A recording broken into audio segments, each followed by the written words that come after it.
All right. Hey, how's it going? Sean here. Super pumped for the YouTube Masterclass today. We're going to be diving into that, but we're just going to get some things set up right now. Make sure that the email's going out for everybody that registered. If you're already here, you're awesome because you're already registered, and we are fired up to dive into the content today. Let me know where you're watching from. We already have people joining on the webinar from all over the world. I'm super pumped. But if you're watching here on the watch play page that we sent out in the email, below is some Facebook comments. Comment down there. Let me know where you're watching from. I would love to greet you, welcome you. We're super fired up today with some great content. I see 731 Woodworks, Michael's here, Donald Lee. Guys, thanks so much for being here. Post in the Facebook comments, and you might be watching this a couple different places. You may be seeing it on the YouTube watch page. That's fine. My team will try to be in the live chat there. But the best place to engage with us to get your questions answered is on the actual watch page that was sent out in the email. And that page has got the Facebook comments as well as the ability to spread the word if you want to tweet this out. The official hashtag is LearnVideo18, and we're going to be diving into the content in just a second. But I want to welcome you. I want to greet you. What's up? Kavaya from India, Richard from Fort Lauderdale, Nisha from Georgia, Nicole from Arizona, Amanda from Iowa, Angela from Colorado Springs, Shannon from the Bay Area, the Bay all day, Emily Dixon in the UK. Guys, I'm so pumped you're here. Thanks for being here, whether you're watching live or on the replay, which will just be available for a super limited time. But if you're here and if you're even on the replay, post in the comments as well. We really want to engage with you. You're going to see a few people on Team Cannel that will be able to engage with you. We've got a lot of good content to help you grow your influence with YouTube today. We're going to be doing some Q&A, a lot of other cool things. So let's dive into it because we've got so much to cover. But first thing is, let me know where you're from. And if you want to use the official hashtag, use LearnVideo18 on your favorite platform. Jeff, I see you from Indy. Paul, I see you here from the UK. What's up, Brock from DC? What's up, Timothy from Tennessee? Guys, I'm so pumped that you're here. We have people from literally all around the world, internationally. Bulgaria, great to see you. Cancun. Man, what's the weather like there, George? That sounds amazing right now. But thank you so much for being here. Today, we're talking about 3 strategies for growing your audience and income with YouTube. And if you would, can we spread the word? Like if you've gotten value, maybe, I'm sure you probably already know me from content on Think Media or video influencers, but we'd love to get the word out about this. I really believe this training is going to help a lot of people. It's going to help you. And so maybe you know somebody who wants to build their influence online, definitely tweet it out, but maybe invite somebody. That would be awesome. If we're just meeting, my mission is to help you build your influence, income, and impact with YouTube and online video. And I want to encourage you today to take notes, specifically because not only when you write stuff down, when you take notes, it actually increases really retention. You'll retain more information, but also we're going to be doing a giveaway at the end of the training for a few people that take the best notes. So we're going to be giving away a 30-minute coaching call with me at the end of this presentation, this masterclass. And, you know, these days with corporate clients, business clients, I'm charging anywhere from $500 to $1,000 per hour for coaching with companies and brands and influencers. So we'll give you more details about this later, but take good notes, and there'll be a place that you can kind of send those in later to be entered for this giveaway. But I want to ask you, why are you here? Why are you here? As we just kind of kick it off, what about the topic? What about you know, how we advertise this? Like, how'd you end up here? Why are you here? Cameron says, I just started a family vlogging channel. And so he's coming from Minnesota. That's awesome. Definitely wanting to grow that. And I see some questions there. We definitely have Q&A happening today. I see Mahidi as a new YouTuber. I just started making videos. Well, it's a good masterclass to be on if you're a new YouTuber, to learn some things about YouTube. So thanks so much for being here. But definitely let me know why you're here. Lade says, to make my YouTube channel better. And so that's a good reason. That's what we're going to be talking about today. In fact, just so you know you're in the right place, this free workshop is for you if you already have a YouTube channel. That's why you should be here. If you're a video creator, maybe a YouTuber, Also, if you're an online marketer, we're going to be talking about some tactics, some of the things that you could do to even sell freelance services, to outsource, or to use YouTube skills to make money by charging clients or things like that. Maybe you're a personal brand speaker, author, or coach. This is definitely for you. Or maybe you're a business owner. This is definitely for you as well. And so you're in the right place if you fit into one of those categories. And today, specifically, we're going to be covering the new rules of success for YouTube in 2018. We're going to cover my proven system for getting views on YouTube 24/7, even while you sleep. We're going to talk about 3 creative ways to earn $1,000 per month on YouTube with some actual case studies. This will be really cool. Real people that are building their income with YouTube, sharing exactly how they're doing it and much more. Plus, we'll do some Ask Me Anything at the end of the workshop. So again, hopefully you're watching this on the watch page here. If you're on YouTube, you could do some questions on the YouTube live chat or whatever, but the watch page is the best place to get your questions in. So post those in the Facebook comments throughout and we can engage with you. You could also tweet me, and I'll be, of course, getting to that later, but my team will kind of be managing some of that as well, and the YouTube comments. And then at the end of the training too, I'm going to show you something super cool as far as getting some advanced training, some tools, some time-saving strategies. We actually have a very limited offer that I know you're going to love. But as we kick it off, some of you have heard my story before, some of you haven't, but we have so many new people here. I really want to just kind of give you some context of how did I even get into video? Why am I teaching this? Who am I? Where am I from? And so just really quick, I have a question for you. Where were you in 2003? Think about that for a second. Some of you, we have some, young guns on here that are like, Sean, I wasn't even born yet, bro. You're like, okay, cool. That's awesome. More power to the young people. But maybe you can remember, if you were alive, where were you in 2003? For a few contextual things, that year, President George W. Bush was the president. That was the year iTunes started. How crazy is that? 2003 was the year that iTunes actually launched. Arnold Schwarzenegger, the Terminator, was elected governor of California that year.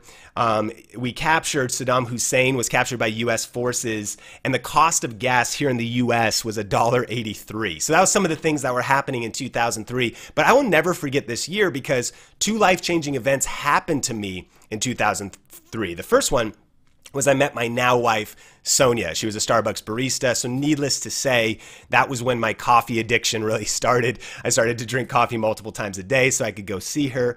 And that obviously is a life-changing thing. But the second thing was I fell in love with online video. And for me, I actually started doing video production for my local church.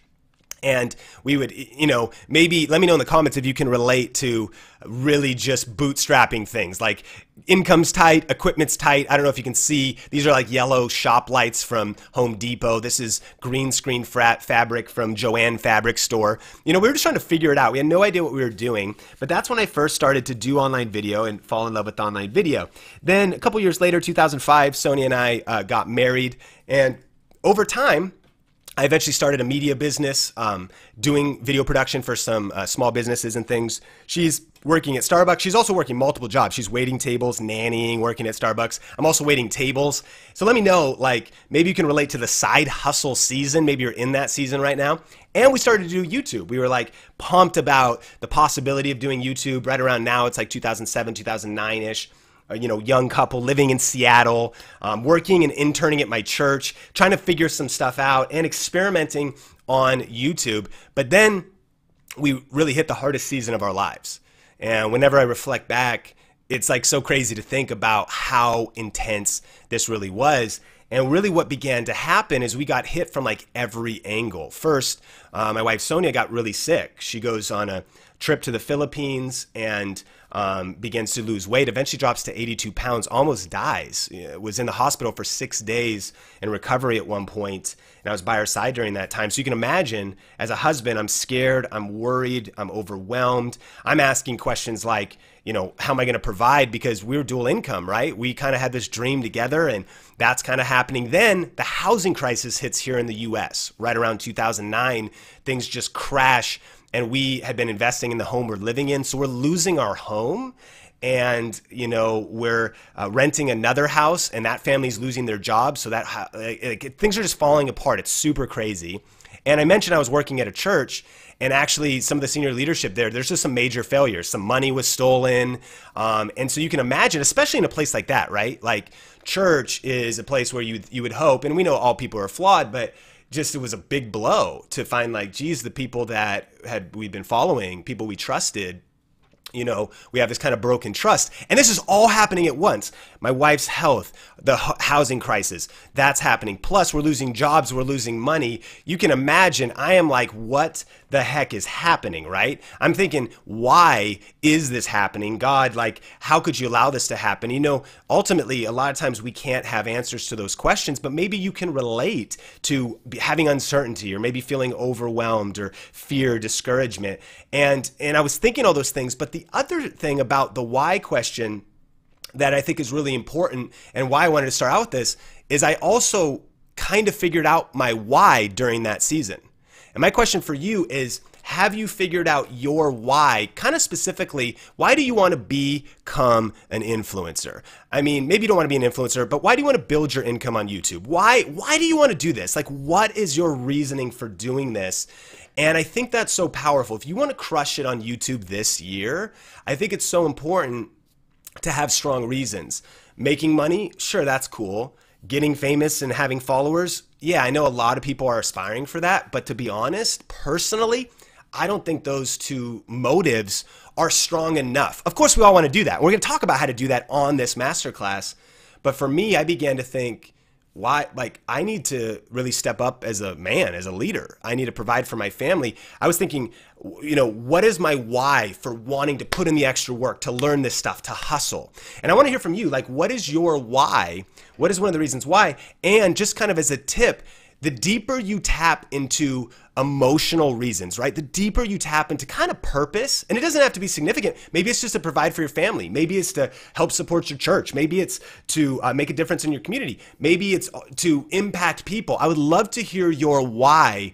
And I want to encourage you to cultivate that why and keep it burning in your heart. Because I think about hard times, trying to grow our influence on YouTube and learning this stuff. And there's times I wanted to give up.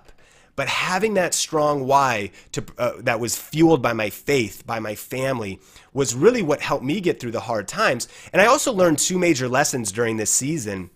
And the first one was just that you got to keep moving forward. I mean, there is other options, but what other really option is there? You know, like if you're going through, I've heard it said, if you're going through hell, keep going. Right? The last thing you want to do is just like settle, you know, give up and just be like, I accept how things are. We need to keep putting one foot in front of the other.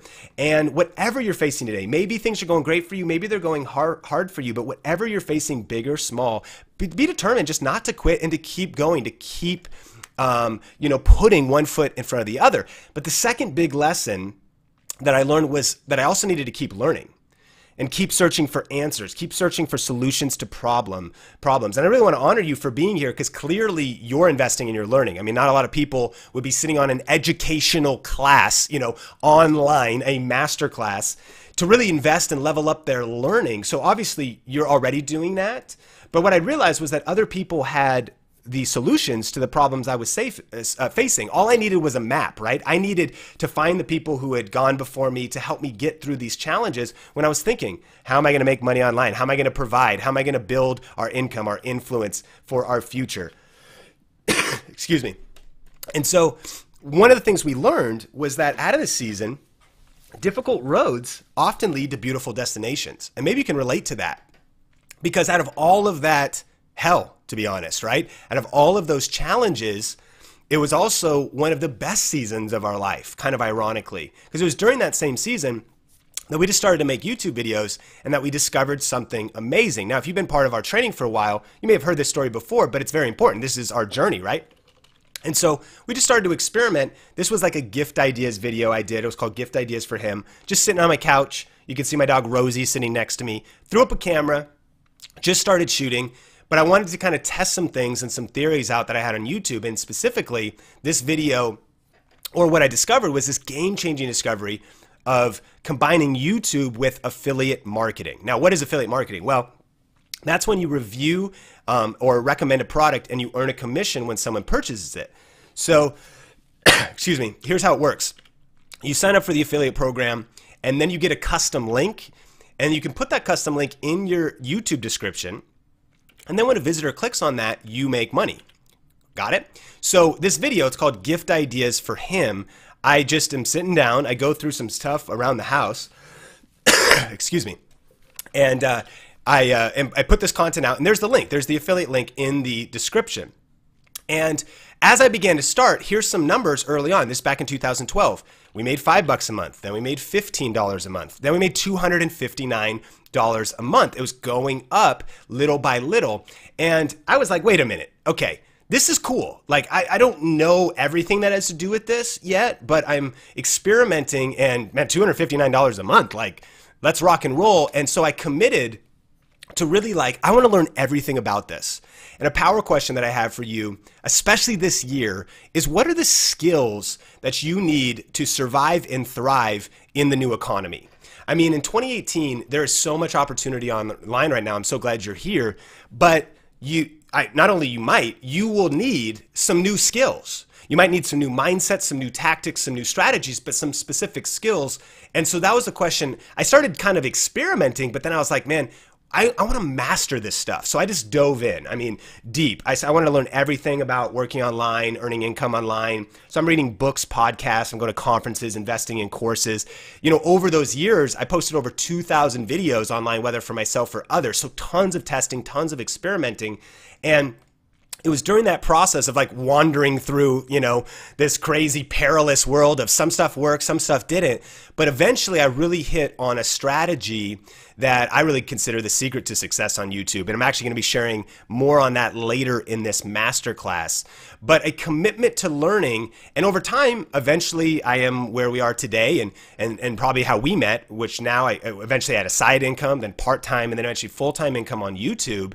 And today I built a business around a lifestyle, my passion, and I teach others how to profit from their passion with online video. And it's been cool because we've had a lot of press and media, whether being featured in Forbes or Success Magazine or some of these different places, speaking, radio appearances. We've been able to work with some incredible influencers, interview a lot of influencers, as well as just connect and do projects together with different people, all because of YouTube, right? Over the years now, I've helped thousands of people learn video marketing, content marketing, SEO, all these types of different things, and ultimately also make a greater impact. You know, we say it a lot, especially on video influencers, helping you build your influence income, but so that you can make a greater impact. And I really believe that that's the point of the first two, that the first two are not just so that we can just be unto ourselves, but that we ultimately want to make a difference. And one of the things that we're creating is a for-purpose business based in Las Vegas here, myself, my team, and we want to make a difference. And one of the ways we do that is we want to help kids through compassion. We've been working with them for years, sponsoring children. I think we sponsor 10 now, and we're always trying to add more kids. And I say that, again, this isn't like, it's not a bragging thing. I think it's important because it's a vision thing. It's what's the purpose of doing this? Like, what's our why? We want to make a difference, right, in the lives of others. And I'd love to hear maybe what's a cause that you love or a cause you'd want to support. But I think all of that, you know, is added up to what matters most. And that is that today, now I have time with Sonia, and through amazing doctors and treatments, she's doing great. And we have a business around a lifestyle that allows us to really do, you know, what we want, when we want, where we want, really with the people that matter most to us. So getting to travel, spend time with family and friends. You know, I've heard it said that being rich is having money, but being wealthy is having time, right? And making a living doing what I love, turning my creativity into a career has been awesome. Well, what's the point? That from waiting tables, through the power of YouTube, I was able to go make a full-time living around my passion.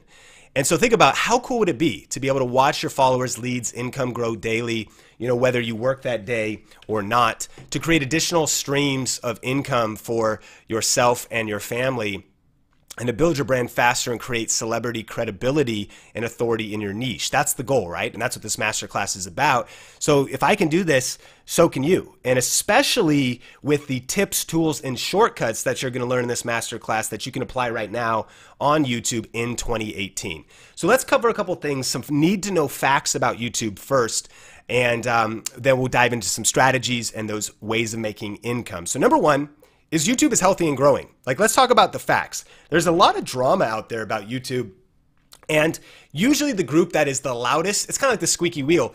YouTube is incredibly healthy.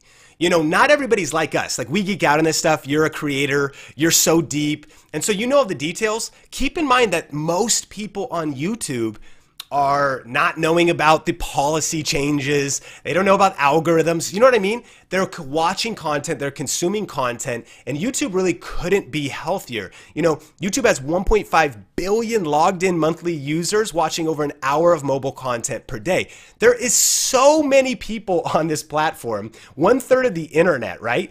And just think about it. Like, you might think, oh, the YouTube's crowded.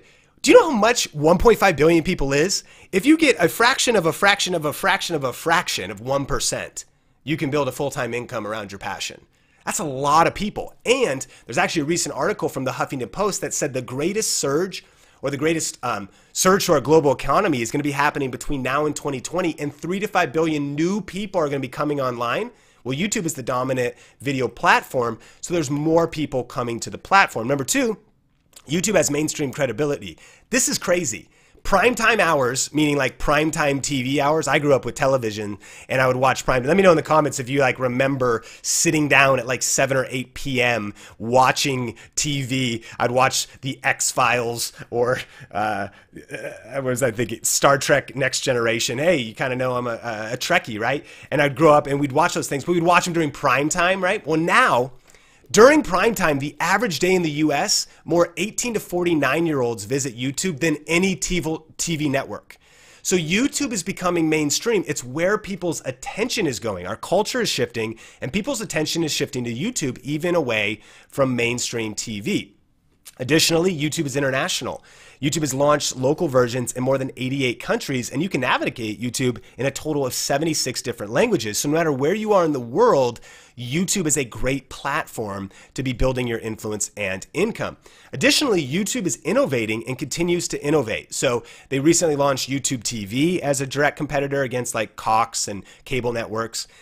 Cable-free live TV is here. They recently launched the community tab, and so they're always updating the platform to make it better. The fifth kind of stat we need to know is that YouTube is the second largest website and the second largest search engine in the world. So Google is the largest website in the world. YouTube is second. It's bigger than Facebook.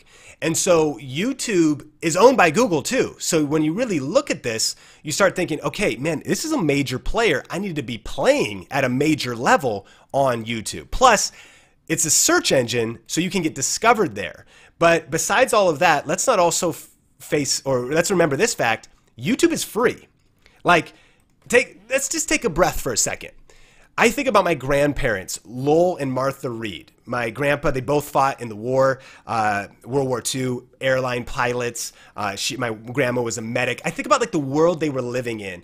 Eventually, my grandpa had a dental practice, and he would have to market his business. But we literally live in a world where a free platform allows anyone to upload HD video or 4K video as much as they want, to use it as an archive, even to store video, and it has the best user experience and user interface out of any platform. It plays fast on mobile, it loads fast on TV. It's the best video platform, hands down, and it's free.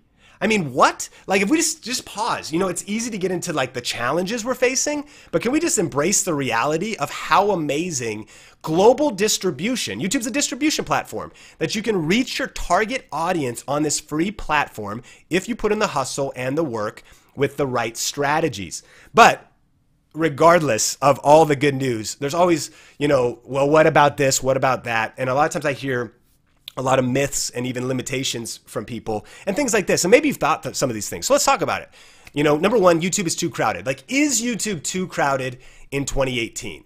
And the honest answer is, sure, there are a lot of people there, but 3 to 5 billion people are coming online in the next 2 years. 3 to 5 billion new people. 1.5 billion people are already on there. You definitely want to figure out how to be different, but it's not too crowded. It might feel that way, but it's definitely not. Well, what about money? Like, I don't know if I have money to get into it. Look, YouTube's free. We just covered that. And all you need to get started is the smartphone that you already have. Well, what about talent? Here's what I love about YouTube. YouTube is not like Hollywood. It's incredibly different. So in Hollywood, why maybe only the best actors and the best looking people and the best of the best are the ones who rise to the top, YouTube's different. You know this because I think we've all seen people from all kinds of different walks of life, backgrounds, styles, genders, right? And it's not about talent, it's about authenticity and value. If you are authentic and you add real value, that's what wins on YouTube. What about time? Well, you can do this in only a few hours a week. What about connections? It's not about connections, it's about content. And what about someone took my ideas? No, that just proves that there is a market. I'm from Seattle originally, and now we live in Las Vegas. And one of the companies that launched in Seattle was called Starbucks. And maybe you've heard of it, right? They sell coffee. Well, I remember the first Starbucks before there was global stores around the world. And the first Starbucks actually didn't even sell brewed coffee. They only sold beans. They were a roastery, and you could just buy beans from them. So let me ask you this, though. When Starbucks started, was the coffee market not crowded? Of course it was. It was completely crowded. Seattle's best coffee, Pete's, tons of different brands, Dunkin' Donuts, other options. But they started something, and because of strategy and because of their branding and because of a different take on the market and because of hustle and whatever else, right? Like, it was crowded and there was other people who had their ideas, but it just proved there was a market. Why? Because lots of people drink coffee. So the market was so big. Now keep this in mind. 1.5 billion active users. There's so many people on YouTube. When you have the right tips and strategies and you put in the hustle, then you can reach that market. And so it's actually good news if there's people doing what you're doing. And so let's just face it, right? These are myths and they're really not facts, they're excuses. So let's throw those out and recognize that YouTube is one of the best places to build your influence and income online, period. So let's talk about how. Let's actually start off with income. And let's talk about 3 creative ways to earn an extra $1,000 per month on YouTube. 3 creative ways to earn an extra $1,000 per month on YouTube. And I'm excited to talk about YouTube ads first, right? So you've probably been here for a while, and if you've been here for a while, maybe you already have a YouTube channel, you're already doing some YouTube ads. This might be some repeat a bit, but let's just go through it. This is how they work. The typical CPM, it could be different in different areas, different niches, different places around the world. And CPM means cost per milli. It essentially means that you get $2, this is the average, for every 1,000 views you get. It's important to know this math, because then if you just think about how much income you'd want to earn if you were only focusing on YouTube ads, just do the math, right? So that's the average. It might be less. Sometimes it could be a lot more, and we actually have a good example of that. So if your goal is to earn $1,000, you would need 500,000 views to get $1,000. Now, I really want to hit this hard. You might be here and you've already heard about the policy change for the monetization program on YouTube. If you haven't heard about it, what YouTube did to combat some controversy with ads showing up on videos that weren't really advertiser friendly, they've changed the program to now, to be a part of it, you need 4,000 hours of watch time and you need 1,000 subscribers over the past year. Now, I've heard people saying, I understand this is discouraging for some, but I've heard some people saying outrageous things, saying like, YouTube is dead, the ship is sinking, oh my gosh, now it's impossible to succeed on YouTube. There couldn't be anything further from the truth based on this fact. But let's just do the math of these numbers. So let's assume, and I understand this is just rough, but let's assume, because it is kind of an average on YouTube, that the watch time of any video is about 3 minutes. So if the average view equals 3 minutes, I understand this is not perfect, but it's just illustrative. I know you're with me. If the average view is 3 minutes, to get 4,000 hours of watch time, you would need 240,000 minutes. This is to just qualify for the YouTube AdSense program. So you would need 80,000 views. Got it? So that's a lot, but it is manageable. And here's what your income would be off of a $2 CPM. $160. And here's just kind of what I want to say. For people, like, I don't want to minimize that $160 is important money, but if you're willing to give up on your dreams for $160, well, then you probably shouldn't be going for this anyways. Because let's play a bigger game here. Can I just talk straight? Let's realize that that's just going to be a drop in the bucket of your journey on YouTube, that you can get through that initial curve and realize that like the math on even what you would earn by the time you got to that place is $160. Like, just go get a job and make the money somewhere else. You probably already have a job, and focus on building your influence and monetizing in other ways, because that's really just what it breaks down to, right? That's what it takes to get through that initial push. So ultimately, YouTube is my least favorite way to, or YouTube ads is my least favorite way to earn money on YouTube, and something that for years I just considered as like a tip jar. I was like, I'm just not going to focus on it because it doesn't add up to that much. But if you want to do this, the key strategy would be to get a lot of views. Maybe that's obvious, but again, that's the way. If you're going to make money with YouTube ads, you need tons and tons of views. The good news is there's tons of people crushing it that have small views, but they're monetizing in other ways, and that is our goal here. But I promised you, right, some case studies. James, he's from Ecom Insiders, he's part of our program called Video Ranking Academy. Look at this, he got $1,000, a little bit over of earnings in a month's time, and only on 162,000 views. I just want to illustrate this because he has an extremely high CPM. I said normally 1,000 views gets $2. He gets about $15 for every 1,000 views. Why? Because of the niche that he's in. And we don't have much time to go very deep into this, but one thing to do with YouTube ads is if you can really niche your channel down and go into certain niches that have higher CPMs, you can start earning some decent money. But check this out. By the way, I have to say this, and we have a bunch of case studies in this. These results, are not typical. These results take hard work, action.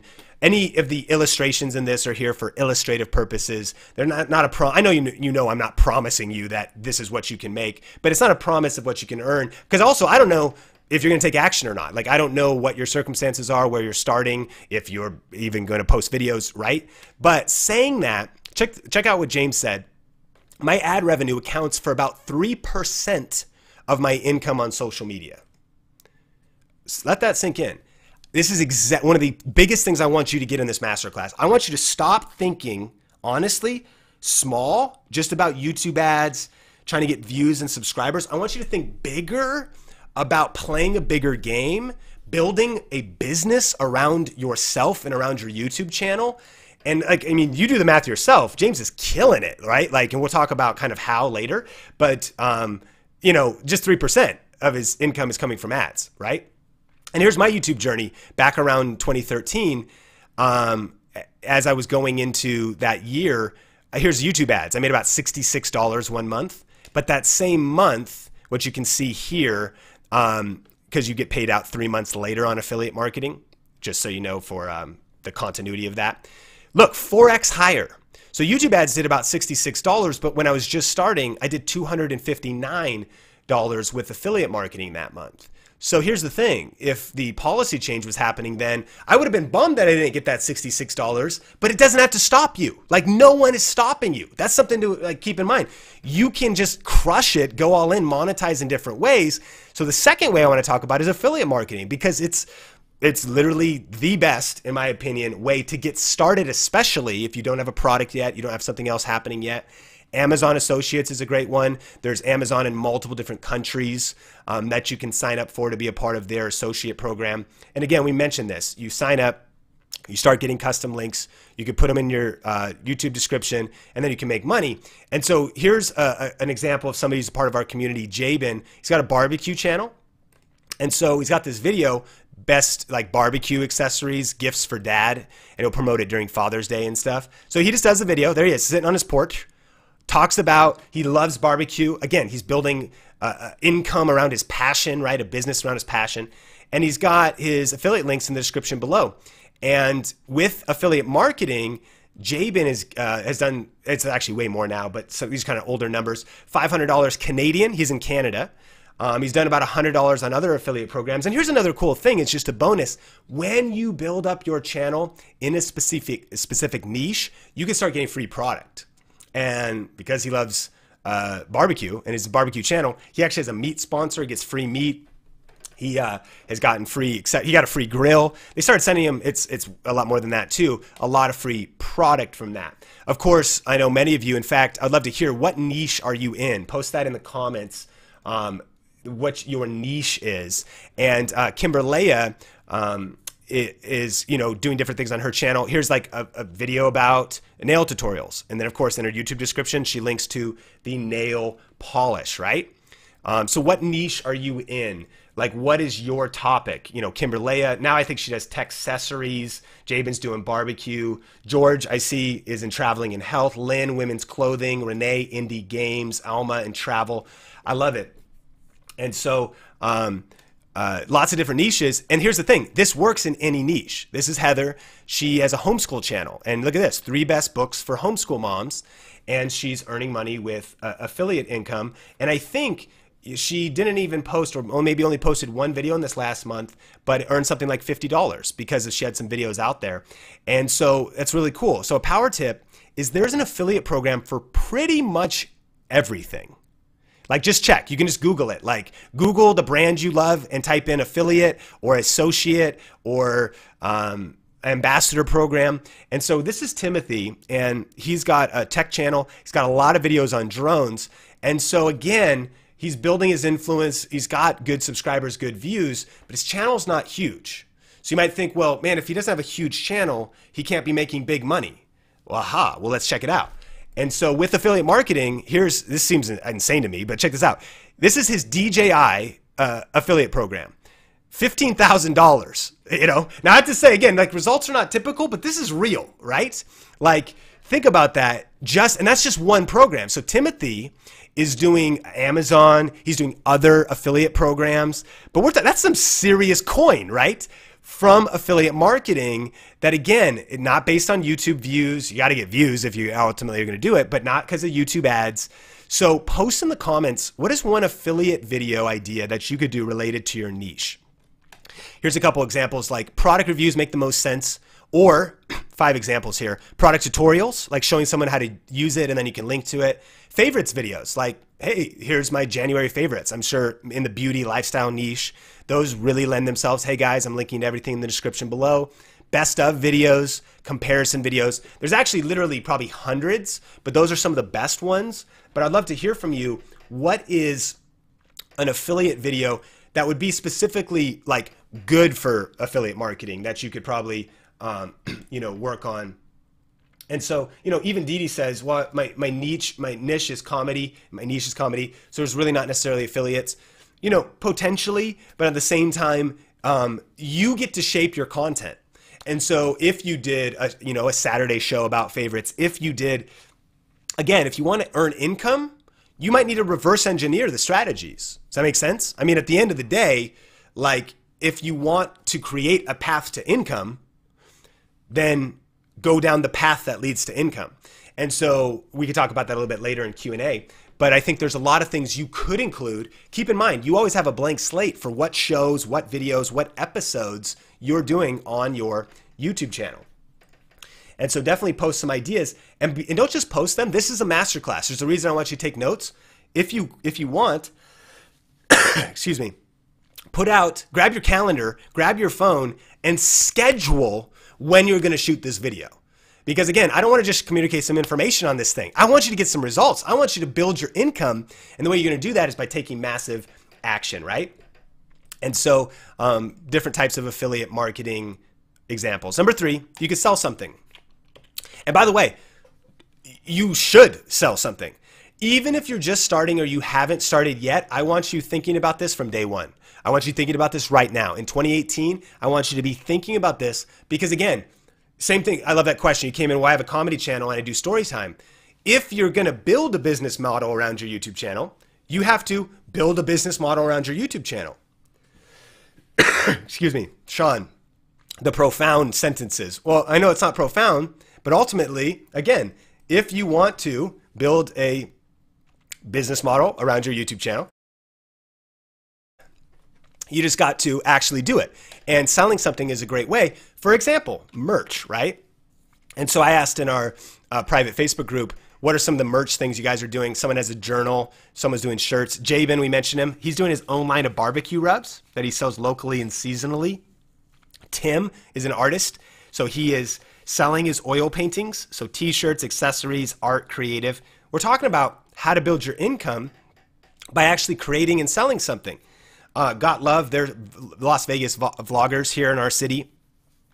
And they've got this awesome vlog channel, but they created their Got Love shirts. And by the way, really easy to set up. They just went to teespring.com, uploaded some artwork, and now they have merch. So this doesn't have to be like some crazy, like, what, create something. My gosh, like, what are you talking about? It could just be simple things that start building your income a lot faster than other ways. I wrote a book a few years back called YouTube for Churches. And I mean, honestly, it was just an ebook. It never was actually printed. I wrote it in Microsoft Word. I had a friend edit it named Rachel, and I just paid her. I don't even know if I paid her. Thank you, Rachel. But she helped me, you know, proof it and edit it. It had some great content on it. I just Googled how to do it, and I uploaded it to Amazon. And next thing you know, I've got a $6 ebook, and it's about 100 pages long. And as I had YouTube videos and content around it, you know, selling a copy a day or so could lead to $186 a month. And that's just one thing. You could do ebooks, you could do shirts, you could do merch. What is the business, that you could build around your channel? Eileen is a good example. She's full-time. So her and her husband are doing kind of personal development full-time, but her channel is not huge. It's not even getting thousands of views. It's getting like hundreds, but yet she's full-time. Why? Because she's got a book, The Brave Body Method. It's like a body confidence, self-acceptance book. She's got some courses, some things she's created. So again, what is the business model? Even if you don't have clarity on this now, this is how I want you thinking. James, you know, we learned about him earlier. His ad revenue is only 3% of his income because he's doing e-commerce. That's like Shopify, other things. And now this might seem extreme, but there's like a screenshot of like one of his daily revenue at like $1,700. That's not because he's using YouTube to try to be famous like Jake Paul or Logan Paul. He's using YouTube to build his influence, even with a small audience. By the way, his channel is not big at all, but yet he's crushing it because he's built a business model. So remember this question: what skills do I need to survive and thrive in the new economy? You might be like, well, this sounds hard, but keep in mind, you got this. Like, be confident. Everybody I talked about at one time had no idea how to do any of this stuff. Eileen didn't know how to write a book. I didn't know how to write a book. James didn't know how to do e-commerce. Got Love didn't know how to make shirts, right? Everybody started with zero, and everybody started not having the skills they need. But the point of this masterclass is to identify, okay, so I need to study this more. I should go deeper on this, right? I should maybe pick one of these paths and learn more about it. So I have a question, you know, have you started any of these income strategies yet? Or maybe do you have other income strategies that you're focusing on that we haven't talked about? Definitely post that in the comments section. But then here's a power tip, is YouTube income stacking.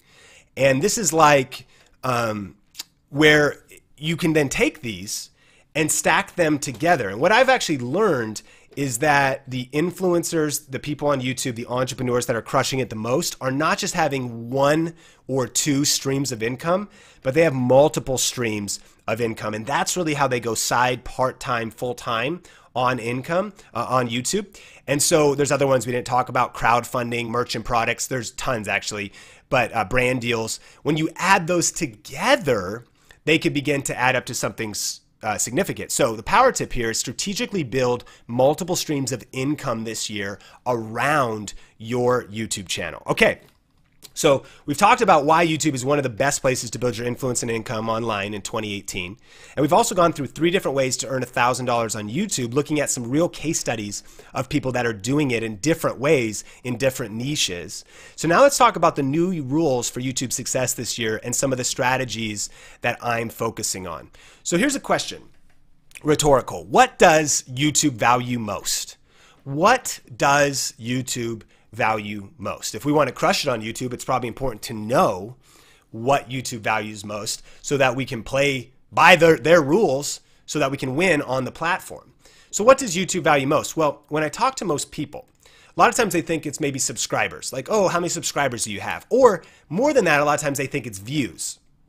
Like, if I can get a lot of views, YouTube will reward me. But it's been known for some time now that on YouTube, minutes actually matter most. So when you go into your analytics of your YouTube channel, you'll see this same stack, right? And you'll see that there's a reason minutes is at the top of the list. What YouTube realized a couple years ago was that, well, views are important, but you can game views. If you did a tricky clickbait thumbnail and title, and you got people to click on your video, and a lot of people to do that, you could get a lot of views, but if people only watch for 1 second, that's actually not connection. In fact, that's almost meaningless. If someone only watches for 1 or 10 seconds, that is meaningless. That's not a metric you care. There was no connection. There's no depth there. So I started thinking, well, minutes though is like 10x more powerful than a view, because a view is like whatever. But if somebody watches an entire minute, think about that. A stranger doesn't know you, and in our busy lives, they watch a whole minute of your content. It's a big deal. So it's really important to know the new rules on YouTube is that minutes matter most on YouTube. So the first strategy I want to talk about is, well, how do you really increase your watch time?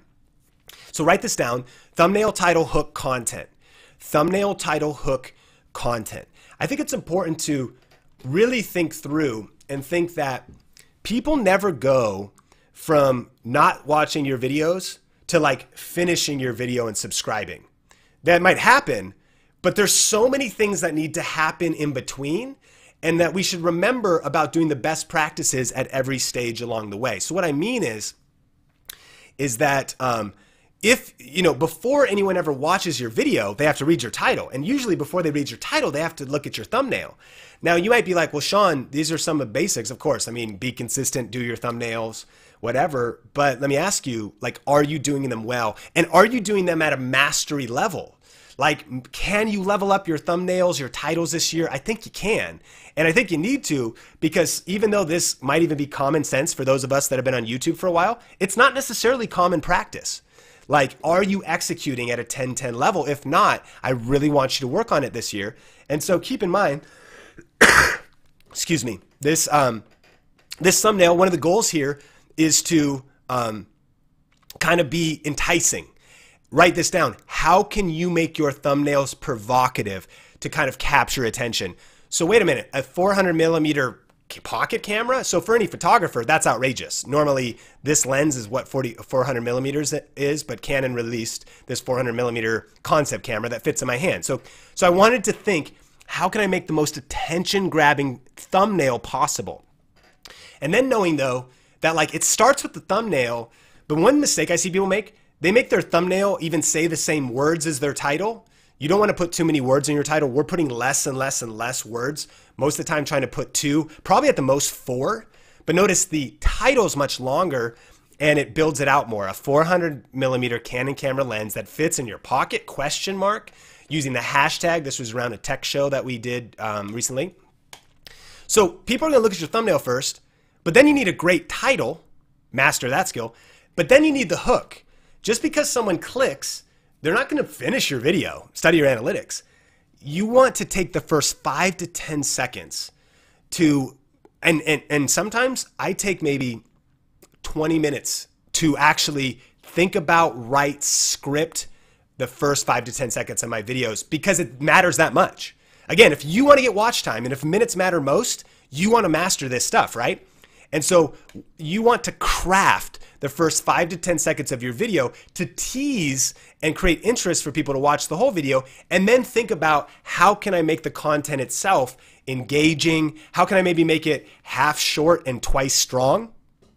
Is there dead spots? Is there spots that people could lose attention? Is there just spots that are, moments people would click away? And a power tip here is to go into your analytics later and study the audience retention of your videos, but then look at where people drop off and then be like, oh, that makes sense.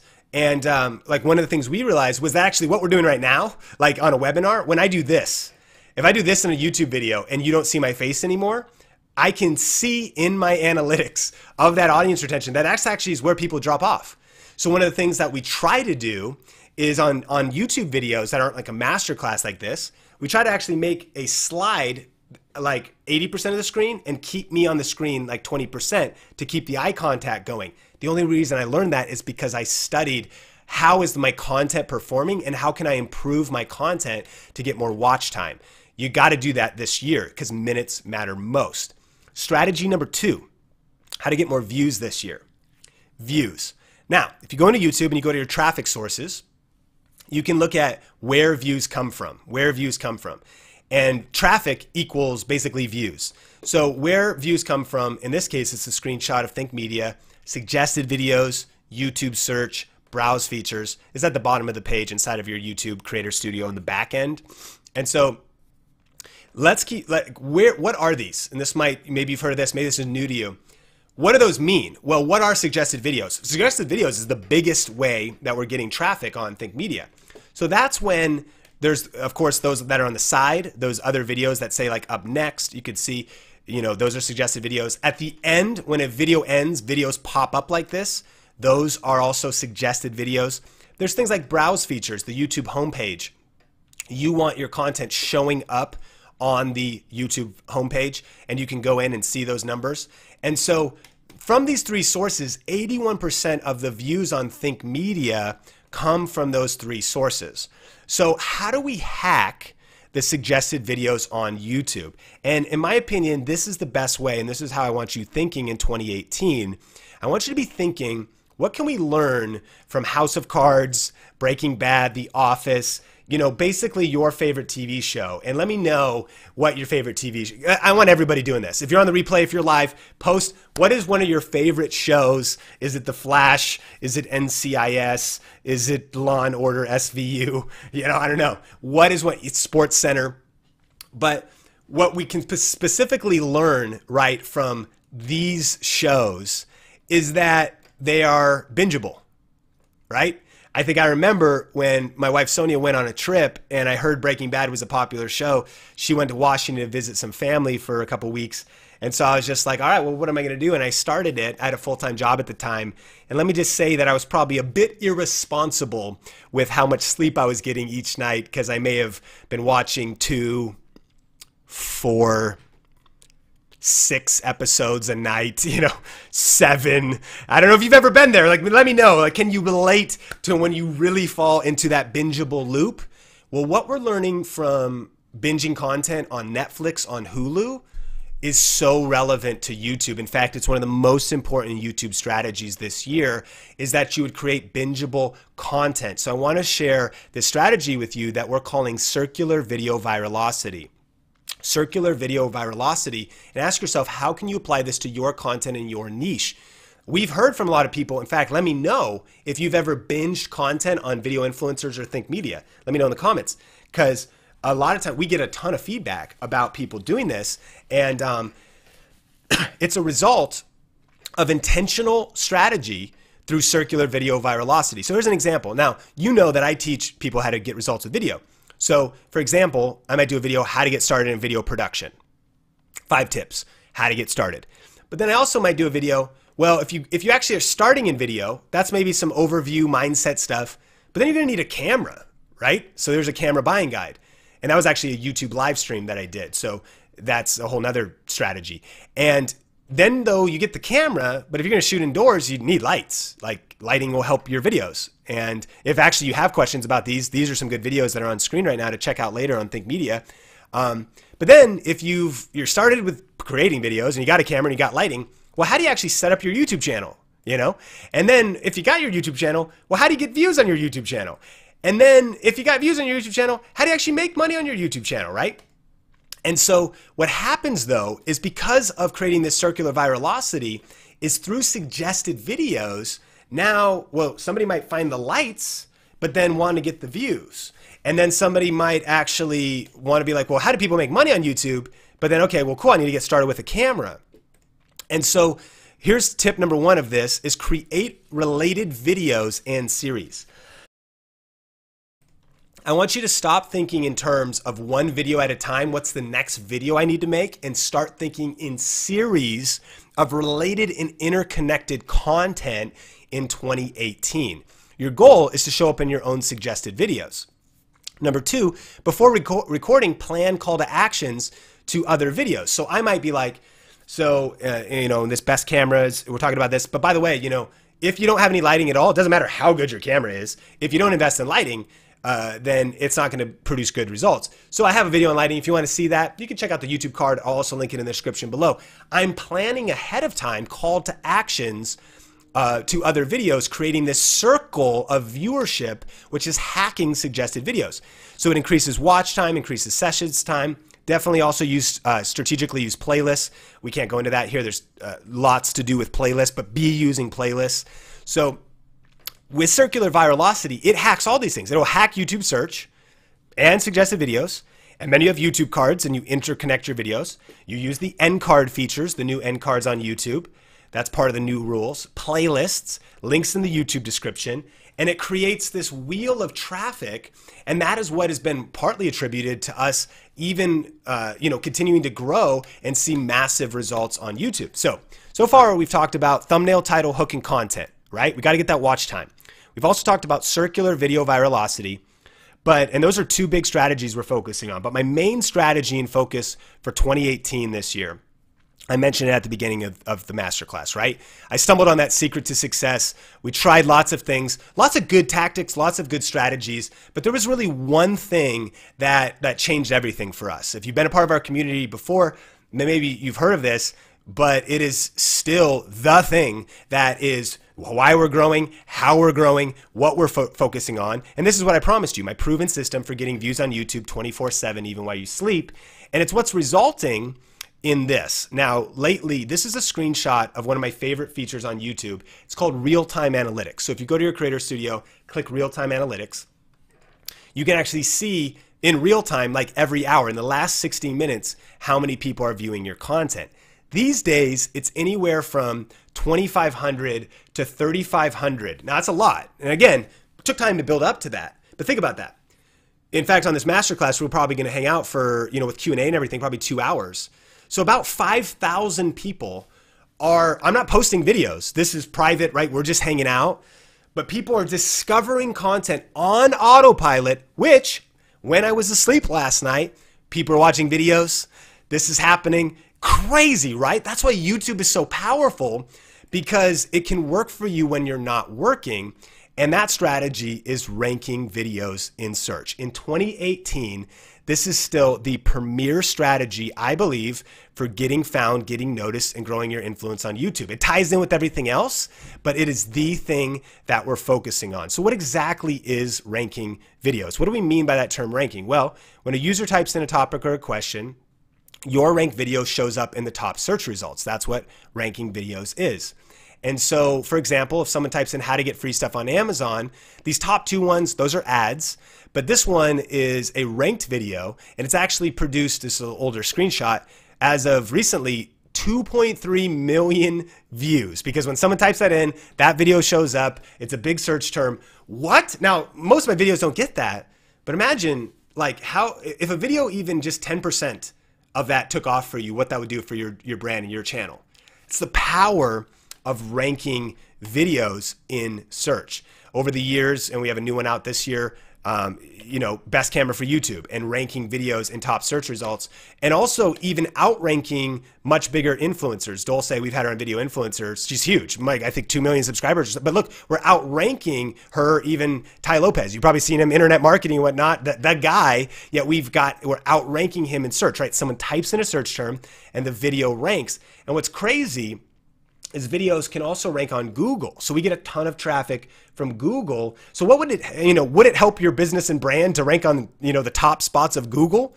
Of course it would, right? Like that's crazy. And because Google owns YouTube, there's favor for those 2 platforms working together. And so essentially what happens here is like this, best self-improvement books.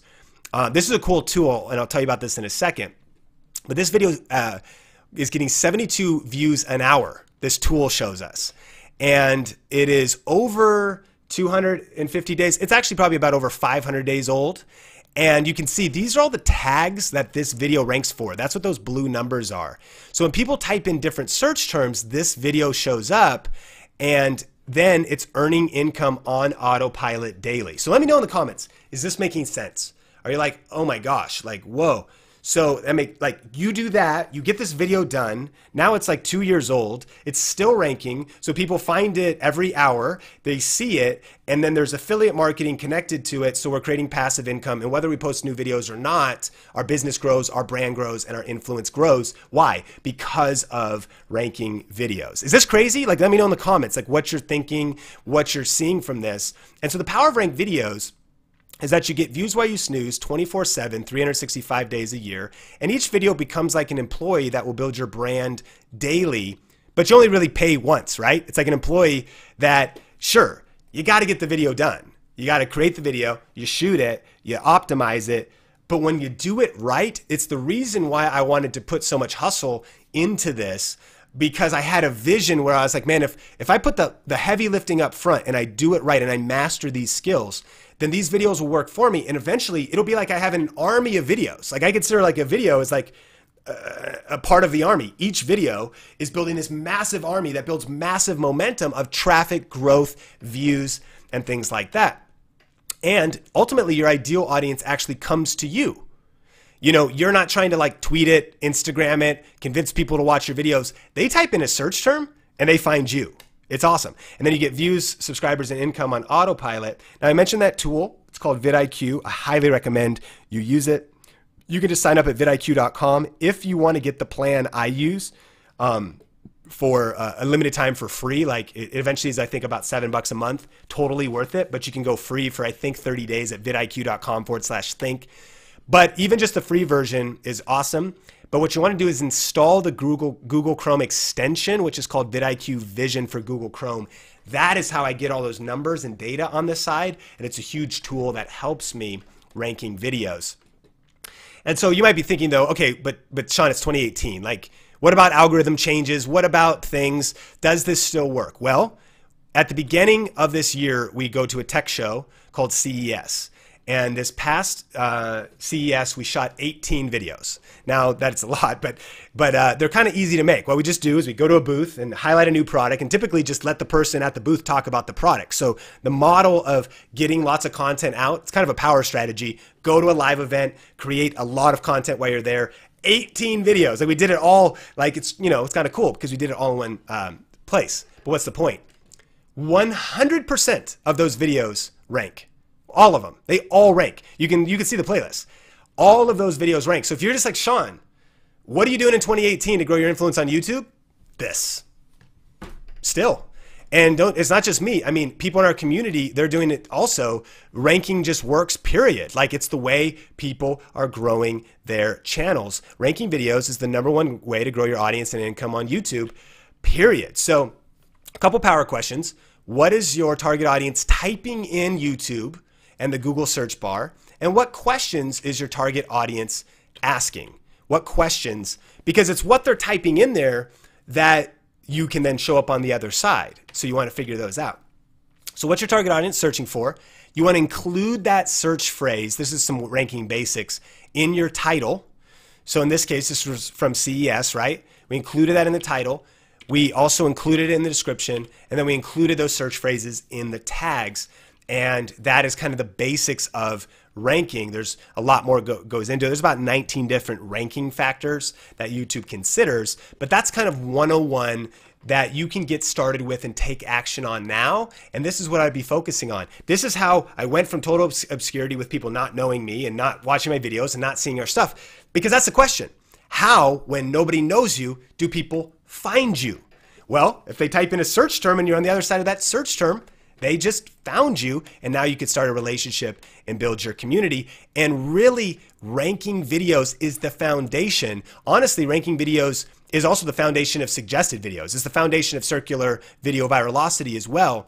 And so, can you see how powerful this is? I mean, I don't know if you're geeking out like I do. Whenever I just talk about this stuff, I get excited again because I'm just so like overwhelmed by how much opportunity there is. Again, Sean, things are so crowded. There's so many tech YouTubers. That happens to be my niche, whatever your niche is. The CES videos all rank. They rank, some of them, I said this to my team, I said, we're not even being and this is a tip, try to be a big fish in a small pond. Find small topics to rank videos in that are have lower competition. But one of the things I said on some of those videos is I said, we aren't a big fish in a small pond. We are the only fish in a small pond, because there are so many niches, topics, you might not see them right now, that you can be ranking videos for even this year. So by this time, you might have been like, you're like, yo, this has been a lot of information. You might feel like this guy, you know, drinking out of a fire hose as it comes to content. And that makes sense because we've covered a lot here. And obviously in the time we have, we'll get into Q&A in just a second. We're going to do that giveaway in just a second. But really quick, and we'll get into Q&A and everything else. From here, that's the training, right? We've done what we promised. We've talked about that proven system, 3 case studies, 3 different ways to make $1,000, new strategies for this year, circular video virality, right? So I hope you got a lot of value out of this. But from now, there's really 2 paths as we continue on this masterclass. There's 2 paths really going from this. And that is, you know, path number 1 is that from here on out, you could try to keep going and navigate YouTube on your own. So you take the solo path, how to find, you know, and try to figure out how to find the money-making video ideas. It's really not just any video ideas, but how do you find the good ones that build your income? You know, how do you create videos that hold people's attention and get views and subscribers? How do you outrank the competition? You can do it, you know, just go on, you can go the path on your own. This is the kind of stuff that took me years of learning, you know, tens of thousands of dollars of testing, mistakes, struggle, challenges. Really took me about 7 years to master this stuff. Or there's path 2, and you could let me take you step by step through the entire process of really how to get massive results of YouTube and learn all this stuff we've talked about. So if you've enjoyed this training, then you're really going to enjoy what I have for you next. And so I want to ask you, how many of you would like to have a mentor, a coach, you know, someone to teach you who's proven to get results himself and who's helped hundreds, actually thousands now, of students get massive results of YouTube?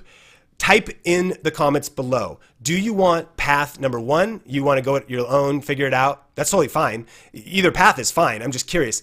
Will you want to just go on your own from here? Or would you like to have, you know, someone that can show you the ropes? To be honest, in my personal opinion, I don't really believe nobody succeeds alone. Nobody succeeds at the highest levels alone. You know, pro golfers have multiple coaches. Everyone in athletics, business, they kind of understand that we don't succeed alone, but just type which path, you know, which path, type it in the Facebook comments. Would you rather be on path 1 or path 2?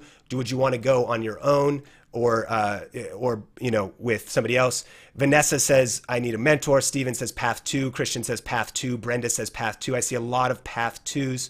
Path 2s, awesome. That's perfect. I haven't seen any path 1s. If there are any path 1s, just from here, I want to honor you to say that you don't need to watch this next part because it's going to be about this really special offer we have. But you could just jump off and definitely get to work, because the rest of this teaching is for those who are committed to taking action and they want to work with someone to help them accelerate the process. And so if you're on path 2, you're really going to love what I have for you next.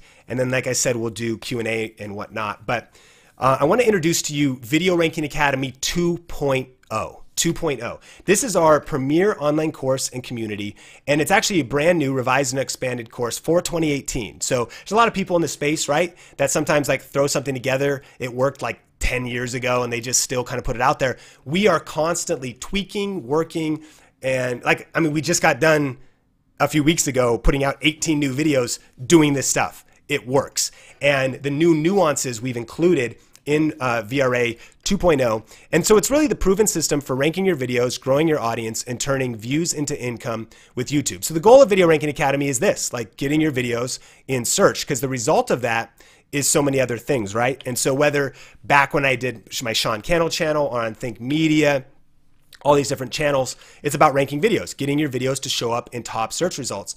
And then, you know, we've talked about, does it still work today? Well, here's just some of the students of VRA. Nush, beauty channel, ranking number 2. Justin, a faith-based channel, ranking number 1. Heather, homeschool ranking. Jennifer, the sewing report. She has a sewing channel, super cool. Tommy and Patty from Alderman Farms. What I love, I mean, again, they have a homesteading channel, like a farming channel. And look at this, they're ranking, reviewing some shoes that help with plantar fasciitis. So there's affiliate marketing happening. There's that Amazon link, right? And the video is ranking. So super cool to see Video Ranking Academy members getting massive results. Tulin is a plus size fitness coach, and not talk about ranking #1. She's just crushing multiple ranking spots. You met Jabin already, outranking channels with over 770,000 subscribers, which is this Barbecue Pit Boys, but his channel is ranking. And so essentially, Video Ranking Academy is getting your videos to show up in search, but then it's all about how do you actually turn those views into audience and income growth, right? And so Video Ranking Academy is a 7-step system, and we go through how to reverse engineer, there's 7 modules. We go to how to reverse engineer really your whole brand, like how to reverse engineer your whole strategy and start with the end in mind and really get clarity and put together a strategy. If you're not sure, well, I don't even know my niche yet. I'm not sure how I'm different. I don't know. I'm not sure how I can stand out and how should I position myself on YouTube. That's what that's all about. Then we go through research. What's crazy is most people are doing it wrong. They are shooting videos and then trying to figure out how to rank them. That's the wrong order. What you want to do is you do research first to come up with the strategic videos that are destined to succeed before you even shoot them. And then you record them, and we actually go through my entire video framework of how do you create videos that hold people's attention? What do you say when? How do you get started there? And then how do you release them? Deep dive in how to title, how to do the descriptions, then how to rank 101, 201, 301, 401. Then in revenue, we talk about 10 different ways of earning income on YouTube. And then how do you repeat and rocket to success? And so inside of Video Ranking Academy, you can see these are the different modules. And let's say you go into ranking here, it then breaks down into actual videos you can see for VRA 2.0, including stuff like watch me rank a video in real time. For watch over my shoulders, about 25 minutes, I go through my entire process in real time, and then the video ranks and you could just follow along. Plus brand new power of playlists. I mentioned, some of those things. So that's all inside. Like this is the private Video Ranking Academy membership area where all of that content is, plus some extra bonuses and things.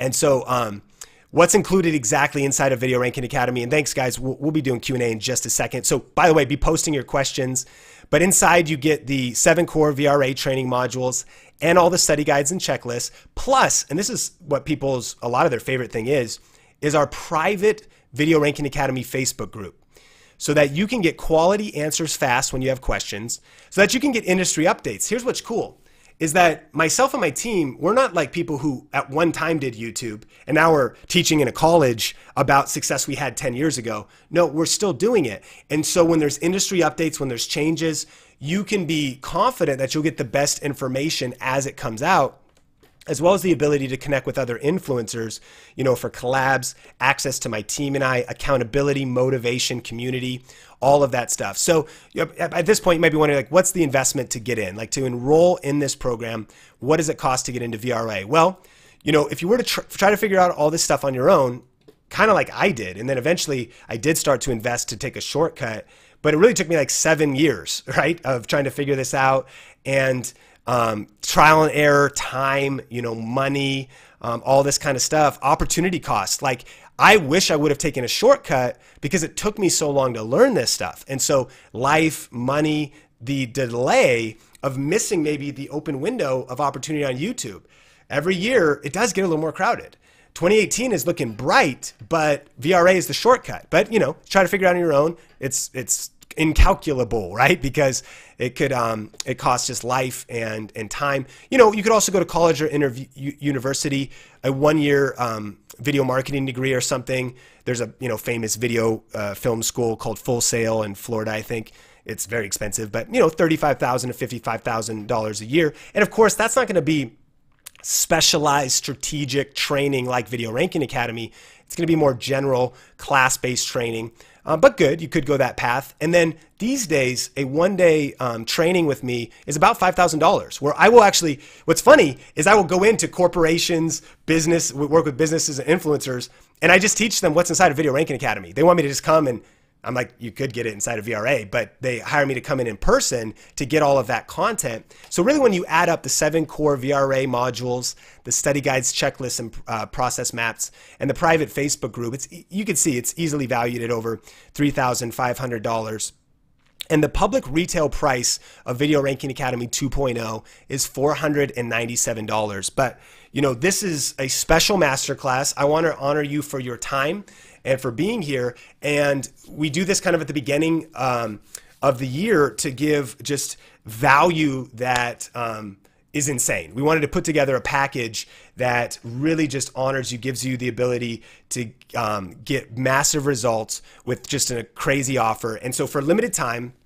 you can get access to Video Ranking Academy for just $97 plus 3 additional payments of $97, 4 payments in total. And also you can pay in full and save even more. And if you're on mobile, don't close the video yet. I'll give you some details. But if you want to take action on this, just go to vrasale.com, vrasale.com, or there's also, you could click the button below this video on the watch page. Sherry said, my affiliate income grew 600% in 1 month because of VRA. She's a home and lifestyle influencer. Amar says, in less than 10 days, VRA has already paid for itself because new students have found my content on YouTube and scheduled private training with me. And Amar is a musician and teacher, so that's super cool. And we wanted to put together not just the value to get Video Ranking Academy, but some special bonuses that are only available for a limited time during this masterclass special. Not kind of false scarcity, nothing crazy. These go away, the price will go up, and the bonuses will change. But for a limited time, we've got some special bonuses. The first one is 51 money-making ideas. This is a jumpstart guide to making money with online video, and it covers a lot of little-known money-making ideas and affiliate programs for every niche. And so, for example, this is a shot of an entirely different program. We talked about Timothy doing DJI, and doing drones. We talked about Amazon.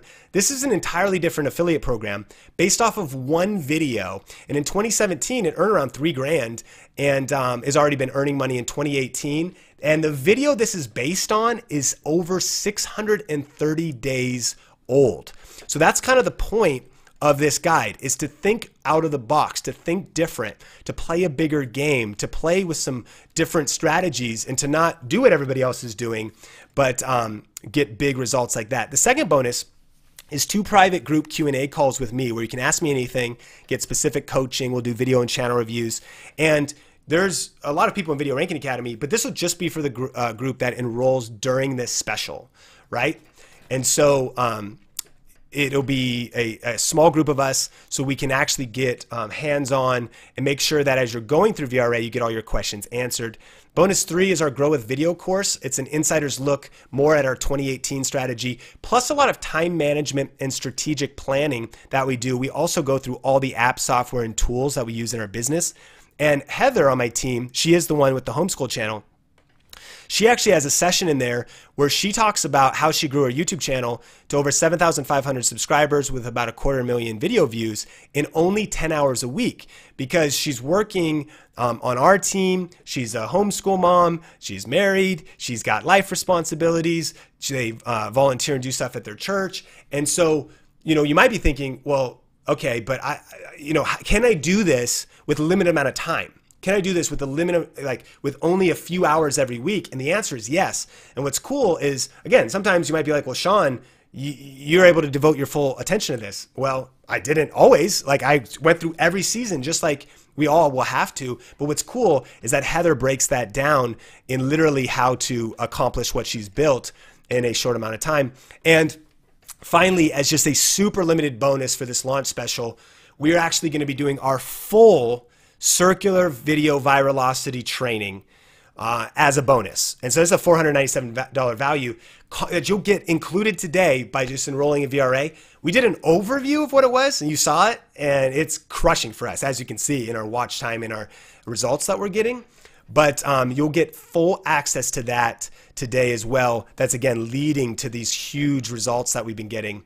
So, all in all, over $1,700 worth of exclusive bonuses that are all just included when enrolling in Video Ranking Academy today. $97 plus 3 additional payments of $97, or you can pay in full and save. If you want to take action, just go to vrasale.com.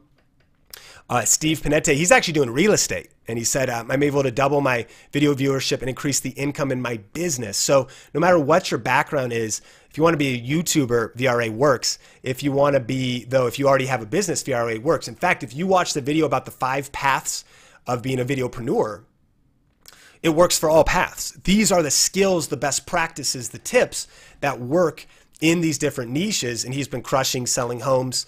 And so you could take action on all of that. So for a little bit over $3 a day, you know, what would it be worth to finally get a YouTube channel that's actually growing and making money? To get the boost and motivation to finally get moving, maybe, and to take massive action this year to generate real passive income for your family and to get your message out to more people.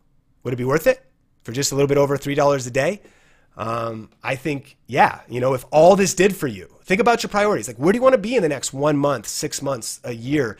And think about investing in your future. You know, Warren Buffett, one of my favorite quotes, he said that investing in yourself is one of the best investments that you can make. And not only that, we also have a complete satisfaction guarantee. So if for any reason you're kind of like, I'm not quite sure what this is, take action.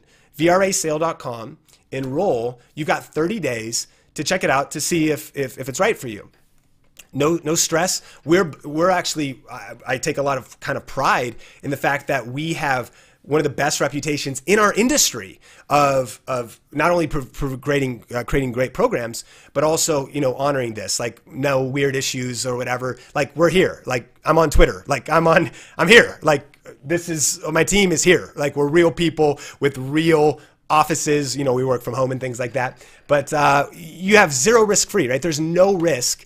And you can get a head start in your niche and save years of testing and experimenting, the thousands of dollars that I've invested in learning, getting that shortcut, hundreds of hours of study, and then lock in this enrollment price. Plus, you get 100% money back guarantee. The reality is that through the rest of this year, the price will be higher and the bonuses will be different. So if you're committed to crushing it on YouTube this year, this would be the time to take action on this offer. And so, that is what I have for you. I'm excited to jump into some Q&A, but we did talk about this giveaway, and we'll answer some questions. And so here's the thing. I know you probably took some notes during this. We're going to be giving away a couple coaching calls with me so I can go one-on-one with you and look over your channel and any questions you have. But here's how you enter.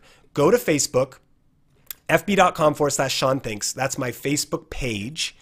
And you're going to see this exact image that says post your notes here. Reply to that post with a screenshot of your notes or a picture of your notes or something creative of your notes in the comments, and we'll be going through those and selecting a couple people for a coaching call just to add more value, totally complimentary. But I also really want to reward those, because if you've been here this long, you've been, you know, taking notes, you've been taking massive action, obviously you're committed to growing and learning. I want to give back a little bit and do that. So that is how you can enter to do that. And finally, we'll get into Q&A, but let me just say as I open up these questions too, is that, you know, Video Ranking Academy, we have other programs and things out there, but it's really the program that's based off my heart. It's my journey. You've heard my story. It changed our lives as we began to discover the power of ranking videos, YouTube, affiliate marketing, eventually adding other income streams. And I just am really convinced that it can change yours also. And like that Warren Buffett quote, you know, investing in yourself is really always the best investment that you can make. And we put our heart and soul into this program. It is, it's got raving reviews online. I know it'll serve you. So go to VRA Sale if you want to take action on that. Frank, thanks for jumping in. As a new member, Warren Lee, thanks for jumping in. Cara Faye, thanks so much. A couple new members. We have a couple questions about VRA, and then we'll get into your questions too. So now's the time to post those in the comments, and we'll try to catch them in YouTube live chat as well. Lynn asks, how long is access good for life? And we haven't done it yet. We are considering moving VRA to a monthly payment like Netflix, but it's not that right now. So one of the things that you'll see is that there's so many people who love VRA because they jumped in it, but they're like, shoot, I'm getting value 6 months, 8 months, 12 months, 14 months, 16 months later, because we continue to improve it and make it better. And so Colin, thanks so much for joining. Guys, I appreciate it. Come on, it's 2018. Let's build our influence, build our income, and let's take the shortcut. And, you know, if it's not right for you or the timing's not right, that's fine. But honestly, I think that this is the program. Video Ranking Academy is the program I wish I had. My gosh, like the headaches, the detours, the roadblocks, the mistakes, all the videos. I am not saying that Video Ranking Academy makes your like learning curve disappear. Of course, we would never make that claim. What I do know is that it can save 75% off of your journey. So, you know, if it takes a year, that means it could save 9 months, and you can accomplish in 3 months what would take others 9. You know, if it's a 3-year journey, greatness does take time, but Video Ranking Academy is a shortcut. It's not a magic pill. It takes hard work, you know, it takes actually implementing, but it is a shortcut. It's a roadmap of the best strategies. Gospel Filter as, do you know how VRA compares to the free videos on Think Media and video influencers? Absolutely. VRA is a deep dive. VRA is about a day long. If you started in the morning, you could go through the core modules. By the way, bonuses are probably about another half a day or two. That mean about 24 hours of content. So a couple things that VRA gives you is it not only gives you the right steps, but it also gives you them in the right order. And a lot of people, one of the reasons why they're not succeeding on YouTube and building their businesses online is because they have all kinds of tactics. Someone says you should do this cool thing over here. A tactic. A tactic is like, did you know you can link out on Instagram stories now? You can link out on Snapchat. So you should do that and you get more traffic to your videos. All that is a tactic. It's not a strategy. Video Ranking Academy is a strategy. And it's the right steps in the right order. So, you know, if you're going to bake a cake, which I'm not a baker, but if you don't add the right ingredients in the right order and put it in the oven at the right time, then you're not going to get the right results. And anyone who cooks knows that's the case with cooking. That's what Video Ranking Academy is. Not only that, there's tons of stuff. I mean, it'll blow your mind. Like if you think our free content's good, we kind of pride ourselves. We really feel like our free content, we try to make it better than a lot of people's paid content, but give it a test drive, man. VRAsale.com. I think you'll be impressed. What's the difference between Video Ranking Academy 2.0 and Jake Paul's influence program? Well, I'm not sure. I haven't taken it, but I know it's not very long. And I know it's also, you know, what Jake Paul is kind of doing too is a little bit less of what I'm saying. I think Video Ranking Academy could help you on your journey if you wanted to, say, become like Jake Paul or Logan Paul. But I don't think that is a path I would recommend people being on. Here's what I mean. If that's your path, that's awesome. But it's less practical to become social media famous. It's much more practical to build a small niche channel around your passion and build a full-time income around it and maybe never be famous. I'm not trying to say this will make you famous. I'm trying to say this is going to help you build a business model on YouTube and create passive income in a targeted niche by creating sniper videos that are ranking in search and getting you views while you snooze and growing your influence. So some of those other programs, also Jump Cut Academy is a little bit more about saying the channels they've built are a little bit more fame-based, prank channels, entertaining channels, which is totally fine. Video Ranking Academy, though, it's more strategic, it's more tactical, and more than anything, it's more practical. What I love is that, again, we have people from all different ages, backgrounds that aren't just the modern social media influencer. A lot of them, they don't necessarily even want to be influencers. What they want to do is build a business around their lifestyle and build passive income. 9 says, Sean, your videos are indeed very helpful. In the last 90 days, I was able to get off the ground, but do you think a cat channel is a good enough niche to continue all this work? You know, potentially, a cat channel is kind of generic.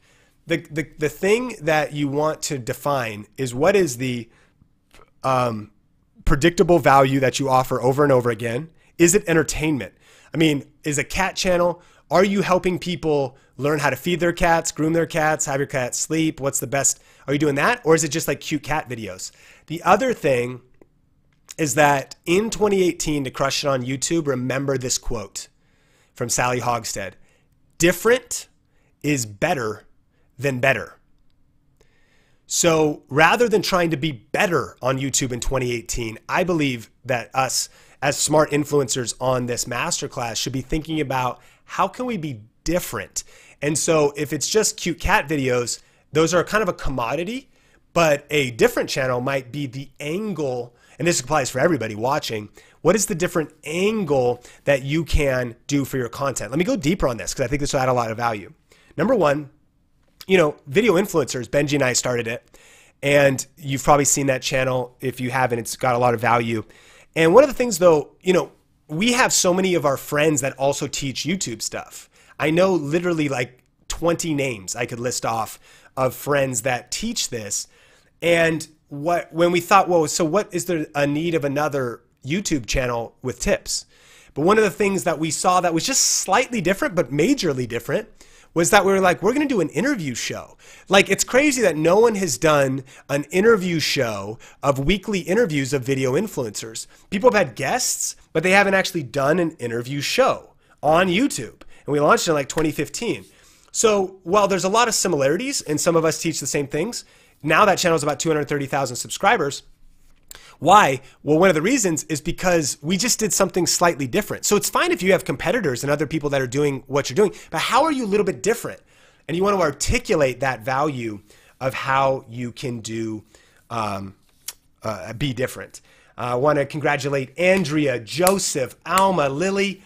Welcome to the family. We actually call it the VRA fam inside of the Facebook group. We're excited to see you in there. Thanks so much for investing in yourself and your brand and your business.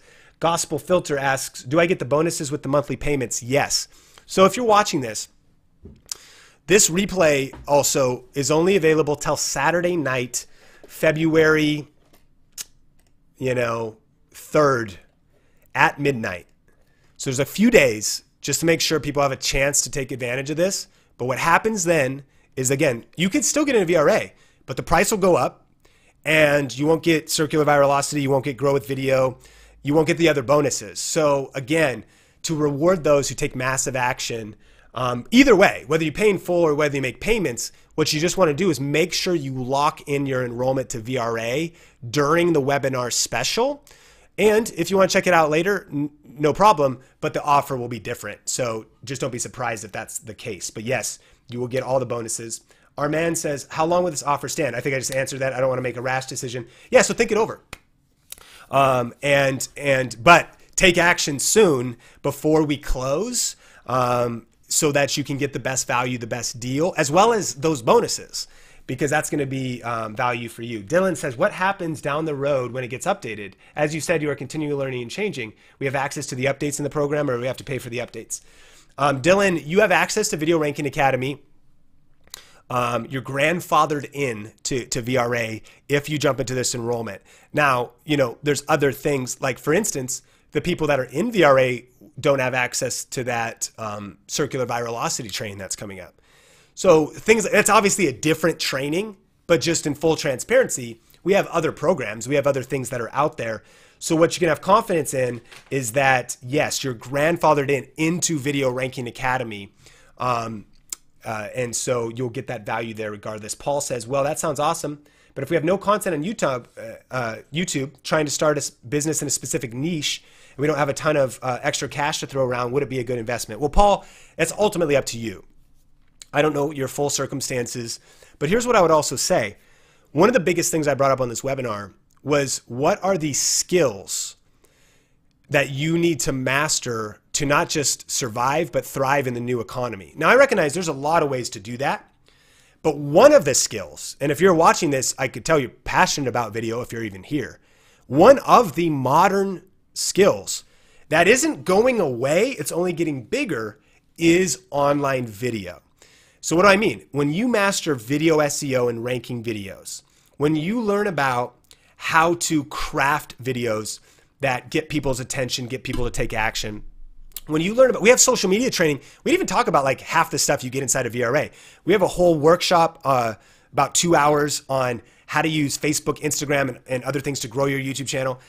When you master those best practices of these platforms, there's other paths, and I don't know if you saw the Videopreneur video, but there's other paths you can take on the journey of doing this. And I would actually recommend you do this. So honestly, we should be charging a lot more for Video Ranking Academy, because even if I go down to the local college here in Vegas, UNLV, and I want to take a marketing class, to audit that class, I'm Can be about $850, can be about $1,000. What am I going to do in that marketing class? I'm going to learn how to do marketing.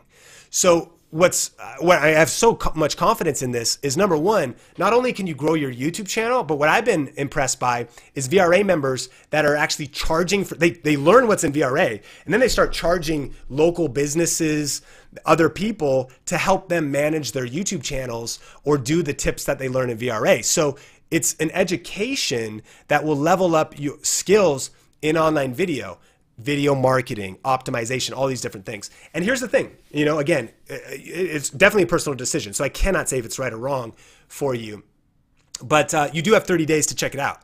As you feel it out, again, like no harm, no foul about figuring out. Guys, I do want to get to your questions, but we have a lot of questions coming into VRA. So I want to give more tips and strategies and things. So we'll do that. And I know we're doing some of that, but Nathan says, I just joined VRA.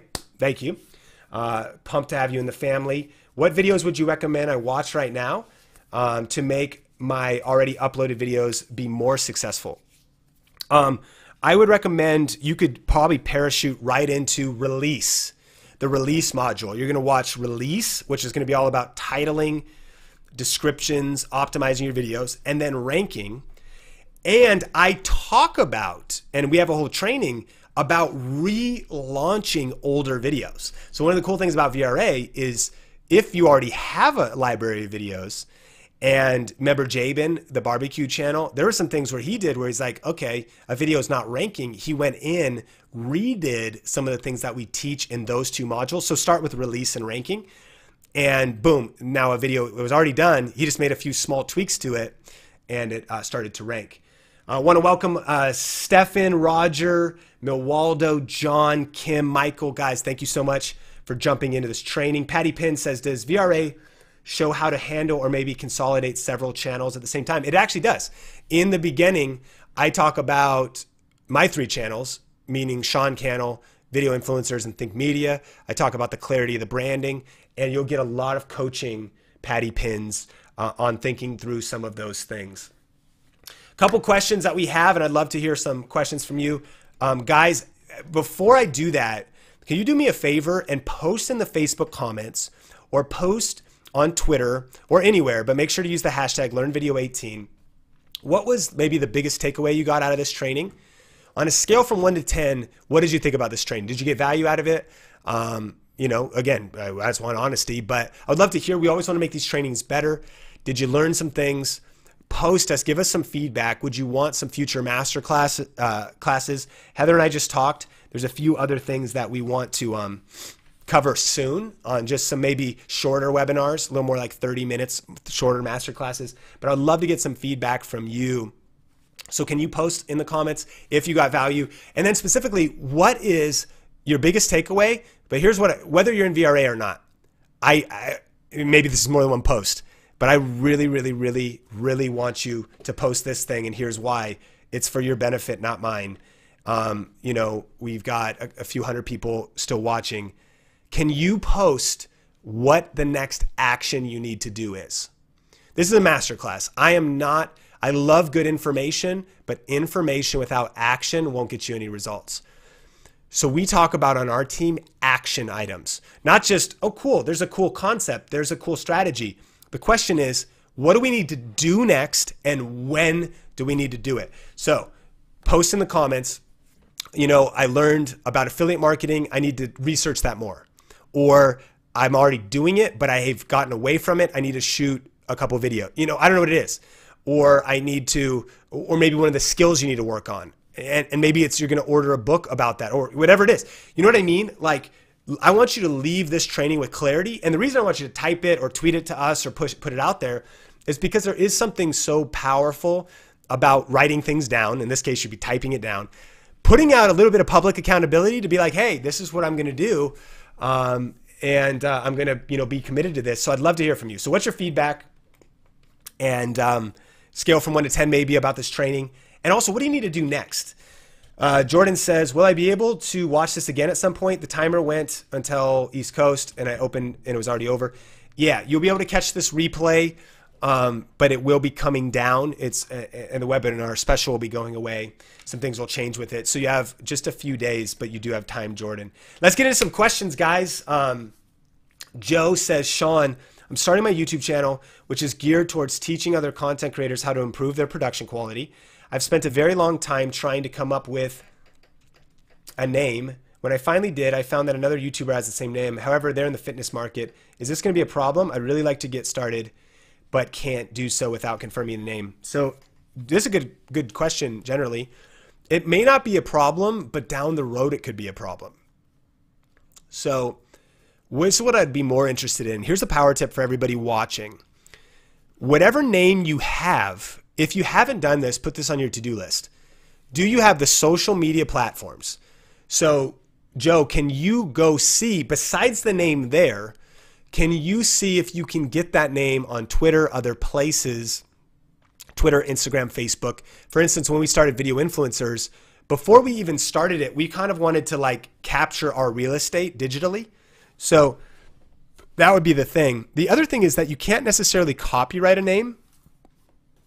Some people try, but like there actually is more than one Think Media. Sometimes it matters per state. Like there's not a YouTube channel, but there's production companies in like other states. And so, I mean, it is what it is. We've got like an LLC here in Vegas, so you can do other things. My answer to your question is like, I wouldn't worry about it too much. However, what I might worry about is I would research the ranking. Like if that person is dominating, crushing, you know, it's kind of like if your name was Oprah, you know, you might not want to try to like own the Oprah brand that's taken. Does that make sense? So you might want to pivot.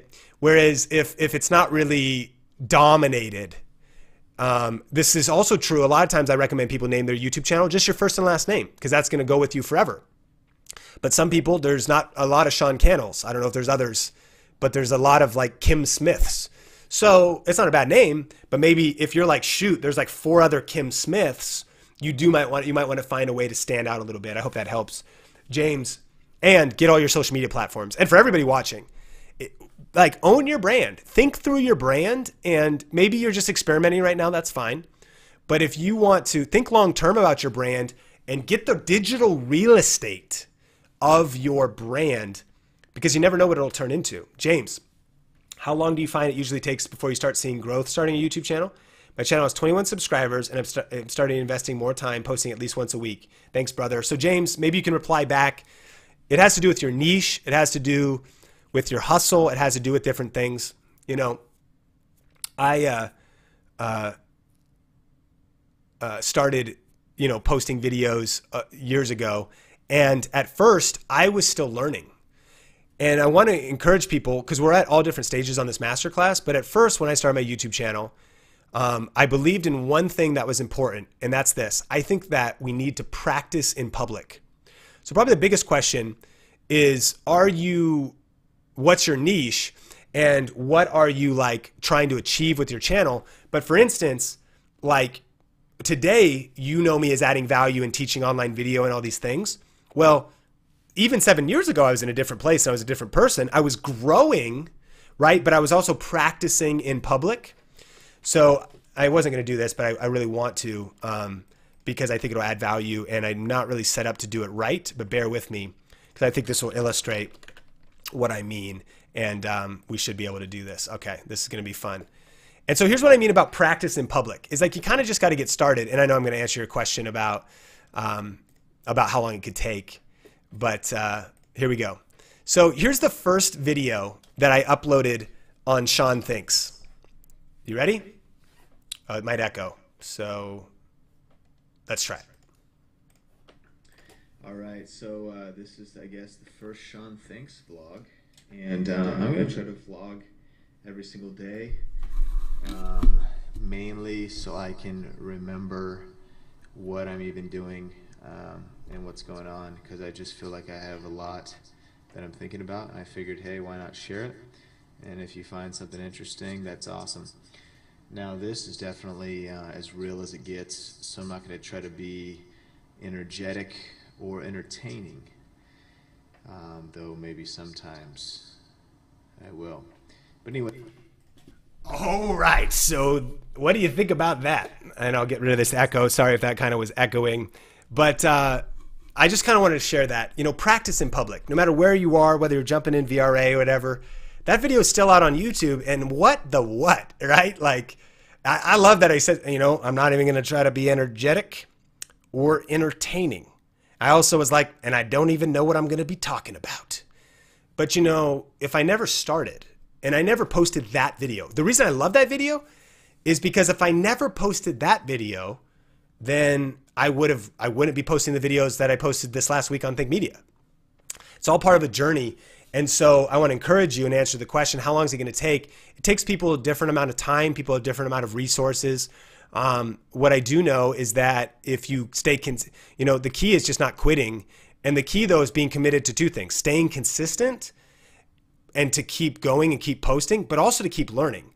Because I see too many people, they go to the extremes. They either, all they do is learn, they watch masterclasses, invest in courses, but they don't actually upload any videos. Well, you're never gonna get results if you do that. The other thing though, is they upload tons of content, but they're not studying and learning the best practices and thinking, if this isn't working, then I will, you know, try to do something else.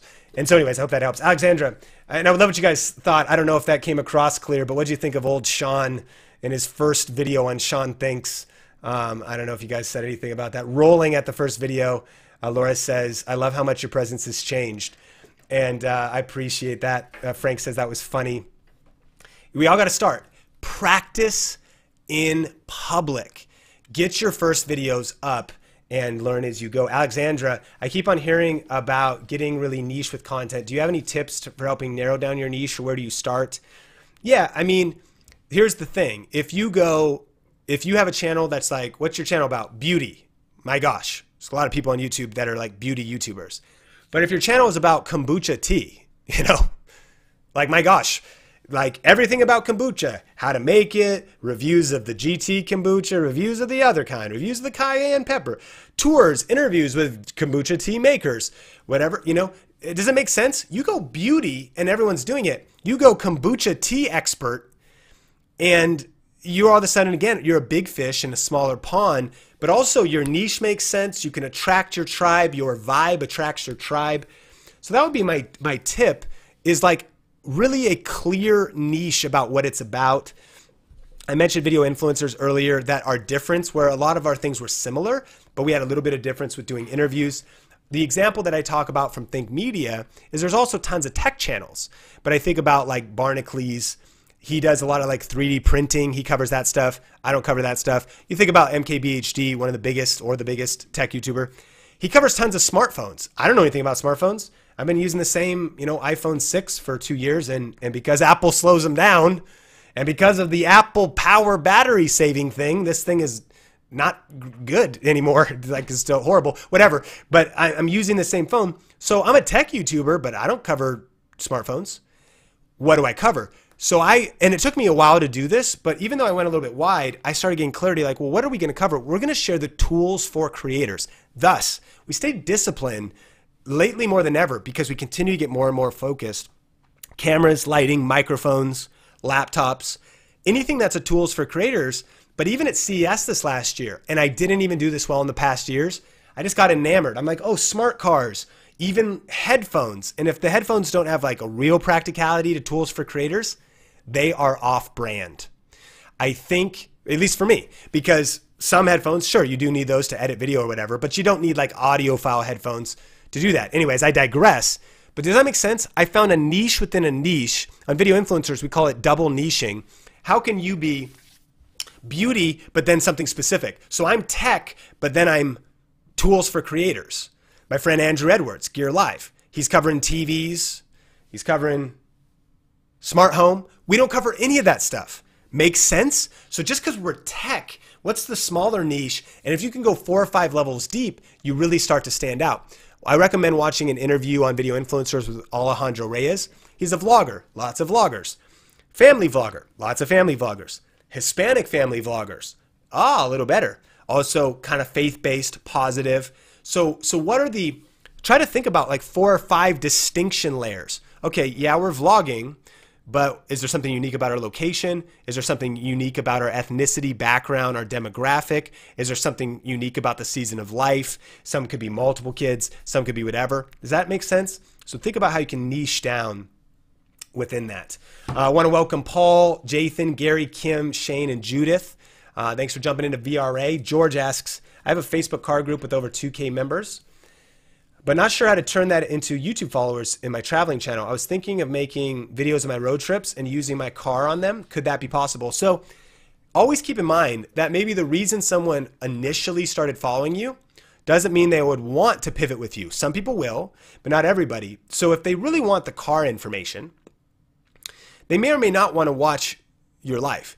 However, I love what you said. If I tie cars into it, you're right on track. I would call that a bridge. What you want to do is bridge people over to this other thing that you're doing. And so let's say, for instance, someday we started vlogging on like Think Media or a separate vlog channel. What we would do is we wouldn't assume. Some people might be like, cool, bro, I want your YouTube tips. I love the tech reviews. I don't care about your life, man. I don't want to watch you vlogging or whatever. That's fine. That's maybe the wider group because there's a niche channel, a niche channel. But if I create a bridge, maybe I would do a series in vlogging where I give behind the scenes of tech. And then what I would do is I would steer it. It starts that way, but then maybe eventually it becomes all lifestyle or whatever else. So that the action item, and for everybody watching, bridge marketing. How do you create a bridge from your Facebook group to the other thing and not expect people to just cold jump over? Like there's a step in between, and that would be that. Hey guys, these travel vlogs are going to go heavy on the car side. And let's even think practically in numbers, or maybe eventually it's 80% your life and 20% the car, or even less. Early on, maybe you want it to be 80% cars because it ties directly into the Facebook group, and 20% your life so people can get to know you a little bit. But eventually you change those percentages. What are you doing? You're creating a bridge. You're not making it so cold turkey. Like, dude, you were creating one kind of content. I don't want this other stuff from you. But you're helping. There's steps in between. That'd be my best tip. Ghost Von Goo says, at what point do you think you can leave your job and commit to YouTube full time? That's a great question. Definitely personal. Here's what I would recommend is I think it's important to get proof of concept. Proof of concept.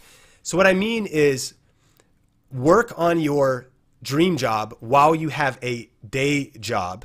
So meaning I built up YouTube. You saw my progression in the Videopreneur video. I don't know if some of you saw that. You saw that in 2009 and 10, I started a media business. I started YouTube because I actually got a loan for about 10 grand. And I bought a computer, I bought a DSLR, I started doing wedding videos, I started doing videos for small businesses. And I also was like, wait a minute, if I just bought all this stuff and I have to pay this loan off, I could start reviewing this on YouTube and helping people, and I could do affiliate marketing. Because also, I spent a lot of that money wrong. I had no one to follow. Those days were super early. There wasn't a lot of people with good advice. There wasn't like a Think Media, at least that I knew of. So one of the reasons I even started Think Media was to scratch my own itch, to be like, don't buy this camera, buy this camera. You don't even need these accessories. I remember I bought a bunch of stuff I didn't even need because I was like, how do I do this? How do I do this online video thing? But the point is, while I had my day job, my normal jobs, and I've worked full-time at a church for a salary, I've worked with freelance clients doing this back end. I would charge people to do YouTube optimization, the kind of stuff we teach in VRA. Is a very valuable skill that people want help with. So you could charge freelance clients. So you're making money in predictable, solid ways while you're building your side hustle. Once your side hustle is kind of dialed a little, it doesn't even have to be that much. Eventually you're like, okay, wait a minute. If I can make $100, at what point if I post only one video a month because I'm busy and I can barely get that done, or 2 videos. If I went all in, could I bridge that gap to get that to whatever number you need to be at? And based on how much savings I have or whatever, can I get there? So let me give you a practical piece of advice. And I really love this because one of our heart here at Think Media is to help 10,000 people create a full-time income doing what they love with online video. So we've already helped probably about 30 as we're even collecting more testimonies this week and seeing different people. They've done it in different ways. You know, full-time is kind of an elusive term. They're full-time doing what they love, but some people make it with AdSense. Some people make it with affiliate marketing. Some people make it with their business. But here's what I want you to do. It's a great action item. And if you've been journaling, you've been taking notes, pull out a piece of paper, pull out a journal. And it's important that it's a piece of paper. And here's what I want you to do for everybody is actually write down on paper what you would need to do. Like, how much money do you need to make? Write it down. What's your target goal? How much are you making now? Now, if you're not making any, it might be a little down the road. But if I could have said, I'm like, okay, so $66 in YouTube ads. All right, $256 on affiliate marketing. Okay, well, how many videos did I post? Get your plan on paper. That's the action item. And it doesn't have to be perfect. The plan might be different, but a lot of times we get overwhelmed, anxious, when we like let ideas bounce around in our head, but we don't put it on paper. What happens when we put it on paper is then we start thinking, okay, well, man, well, if I make $1,000 a month with freelance clients and I keep those for a while, and right now I'm making a couple hundred on YouTube, but if I go all in, you know what I'm saying? So like it becomes practical, and that was sort of our journey as well. And what I recommend for some people, they jump too early. They're hopeful. They haven't got the proof of concept yet. They quit their job and they're like, I hope this works. I think you should build it up, proof of concept on the side. Some people wait too long, maybe because they haven't actually done a plan and we're fearful. The reason we're fearful is because here's a good question for you. How much money do you need to live a month? Not how much money do you want? How much money do you need? Let's say you reduce your expenses, because if you could reduce your expenses, but it gave you the capacity to go all in doing what you love the most full time, then do it. Because if you can do that in the short term and then get it to a bigger place longer term, that's a great thing to do. But if you can't answer that question, you're going to have stress, man. You have anxiety. You don't even know how much money you need to make. So then when you know how much money, then you go, okay, well, based on how much I'm making now, on how much I post, how much do I make? So then it might even be practical. Maybe this sounds crazy, but you're like, all right, I post 4 videos a month and I make this much money. So post 40 a month. Well, that sounds impossible. Not if you did it full time. Like if it was the only thing you were doing, and if 4 gets you X, then 40 would probably get you 10X of whatever X was. Make sense? Get it on paper. Richard says, would you recommend building a YouTube channel or business around something you're passionate about or around your career or profession? I think either is good. I think that building a YouTube channel around your career and profession could just be a smart move to make yourself more valuable, to put out content, to build your brand. Even if you work in a company, I think content creators, people that have social media online, I view it as the modern day portfolio, the modern day resume. So that would make sense. But if you've got clarity on a passion, you could do that too.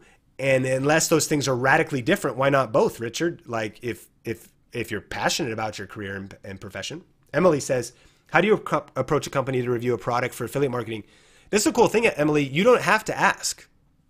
Affiliate marketing is me buying these Neff sunglasses and me then creating a YouTube video and being like, the Neff Daily Sunglasses Reviewed.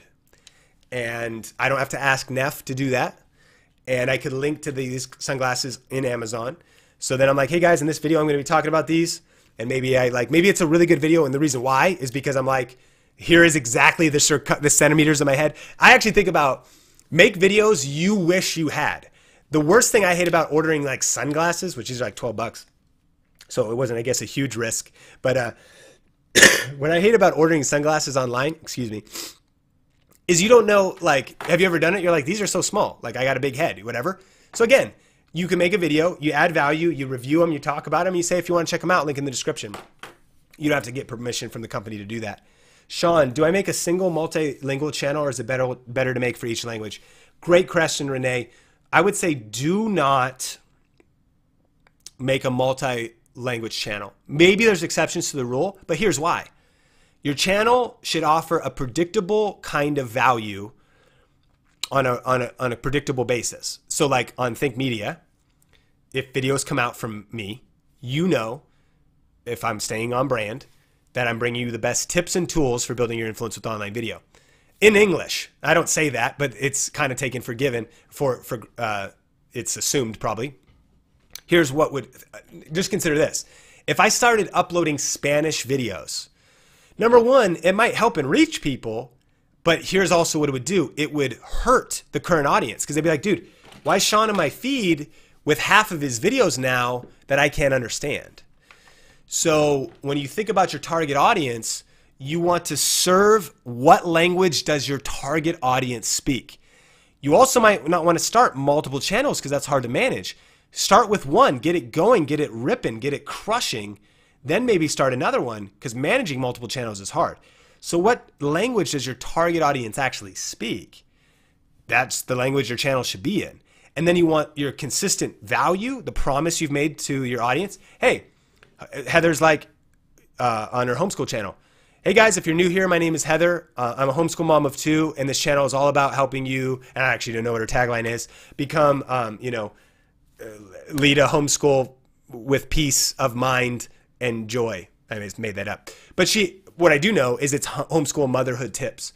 And she's made this promise on her YouTube channel, and she can add that value. So then if you want to start a separate channel in a separate language, not a bad idea, but hard to potentially manage. But if you want to do it, I would keep languages separate. Fathering autism, struggling with long distance collaboration ideas. Do you know a source of those ideas? Couple things. You could do a Google Hangout, but the other probably best way is to do like a Google Hangout or even a phone call, but both people set up their actual proper camera and then you just Dropbox the footage to the other person. And you could get creative with that. You also could say things like, hey, in this video, I wanted to feature somebody else. You mentioned fathering autism, so maybe there's somebody else to feature on that topic of, say, autism. And you're like, all right, take it away, Frank. And then it cuts to the footage he sent you. But you edit it all together. That's a way to do long distance collaborations. And that would be awesome. Melissa says, when does this offer expire and where do I sign up? So great question. This offer expires Saturday, February 3rd at midnight. Sign up at vrasale.com. Make sure to enter this giveaway too if you want to go to fb.com/Sean Thinks, post a picture of your notes to have a chance to win a 30-minute coaching call with me. And again, this offer is this offer right here. This particular offer with these bonuses, you've got just a couple days or less, depending on when you're watching this. And then the price goes up and the bonuses change. vrasale.com is where you go. And Melissa, you can enroll, see more information. Want to shout out to Camille, Abigail, Katrina, Christine, Shane, Estru dos Santos. Guys, thanks so much for investing in yourselves, investing in this community, and joining the VRA fam. So pumped. I'm excited about everything you're going to learn in there. Excited to crush it in 2018 together. My Data Tips with Stephanie says, when should you create an LLC for your YouTube journey? What was your experience? I did it way late. This is not necessarily the best advice. It's just different advice. I have a friend who the first thing he did in business was he didn't make any money. He didn't create any content. He didn't do anything. But he focused on getting an LLC, business cards, naming his business. And honestly, personally, I feel like we're living in an age where because an LLC is a limited liability company, the point of it is, yes, to incorporate your business, but it's to protect yourself from liability. It's limited liability. So if someone sues you, they sue the LLC and they don't seize your personal assets or whatever. And so some people think you get like a lot of tax advantages with LLCs. From what I know, you're probably better tax advantages with S Corp. LLC is giving you liability protection. And here's what's cool on the tax advantages point. I actually got this from a CPA, and they were like, I said, do I need to start an LLC to get tax advantages? By the way, this is a good path to go down because I think you should build a business around a lifestyle because the tax advantages are insane. That goes into whole, like, I read Rich Dad, Poor Dad. I just think about, it's a conversation for another time. But what she said, this is what she asked me when I was just starting, my CPA. Are you making 6 figures a year yet? I was like, no. She's like, don't just be a sole proprietor. You're fine. They're like, she goes, is anyone going to sue you? And I was like, no. And so here's the thing. It costs a couple $100 to start an LLC. It takes time. I'd rather throw something against the wall to see if it sticks and then organize it later than organize something that doesn't even have anything happening yet. So it's different paths. But again, for my friend, he did all that stuff and he spent all that money, and then even his follow through wasn't necessarily as consistent. Where what I did was I just started. Now, mind you, when you start making money on YouTube, you'll just get, it's like 1099 income. It's like taxable income. So if you make $1,000 on YouTube, you have to pay $1,000 on that income from the government. It's the same as anything, same on Amazon affiliates. It's as if you made, you know, and they're not taking Social Security in the US here, any of that stuff out. But here's what's cool is, by the way, and it depends where you are around the world, but you can run and look at, I'm not a CPA, full disclaimer, but you can run a business at a loss for a few years. Eventually you need to make a profit. Otherwise they just consider it a hobby, but you can run your business at a loss for a few years. So here's also what I mean as far as taxes. Let's say you make $1,000 on YouTube. Well, early on, I would reinvest every single dollar into training, into cameras, into courses, into conferences, into plane tickets, to collab, to grow, because I was working on my dream job while I had a day job. So I was like, okay, my day job pays the bills. This is all gravy. Any money I make here, I'm going to reinvest. But you should be deducting all of that off of your taxes, assuming you're spending money. If you buy a camera, you buy a computer, office space in your home where you create content can be deducted off your rent or a certain percentage. Let me know actually in the comments if you would love a training about business, taxes, tax advantages. I would not, I have probably a lot of value to add there, and so does Heather, but I also have some friends, and that's what I look to. I look to experts who are certified CPAs, and I've wanted to have a guest on, but let me know if you want that training, and if enough people say it, maybe it's a masterclass we could do. Mandy says, how do you evaluate if there's a market for your niche? You know, honestly, the best way to evaluate it is, are there other people in your niche specifically making money? So it's kind of like Starbucks coffee illustration. Are people buying coffee? Question one, yes. Are people spending a lot of money on coffee? Yes. So if I started selling coffee, could I make money on coffee? Yes. Are people investing in diets and weight loss? Yeah. Are people buying books about diet and weight loss? Yeah. It seems like a saturated, crowded niche. Yeah, but how many people are into it? It's like the number one thing. The three biggest niches overall are health and fitness, either like lose weight, gain muscle, be attractive to, you know, people, whatever, like that side. Dating and relationships, money, how to make money, how to save money. But there's other ones. So here's the biggest question. It's not that you can't go into a market or a niche, but that's why I said it's good if someone's doing what you're doing. Because if someone's doing what you're doing and they have people watching if someone's watching them, and if they're making a living off of what they're doing, that shouldn't be discouraging to you. It should be a sign that you go, oh, there is a market for that.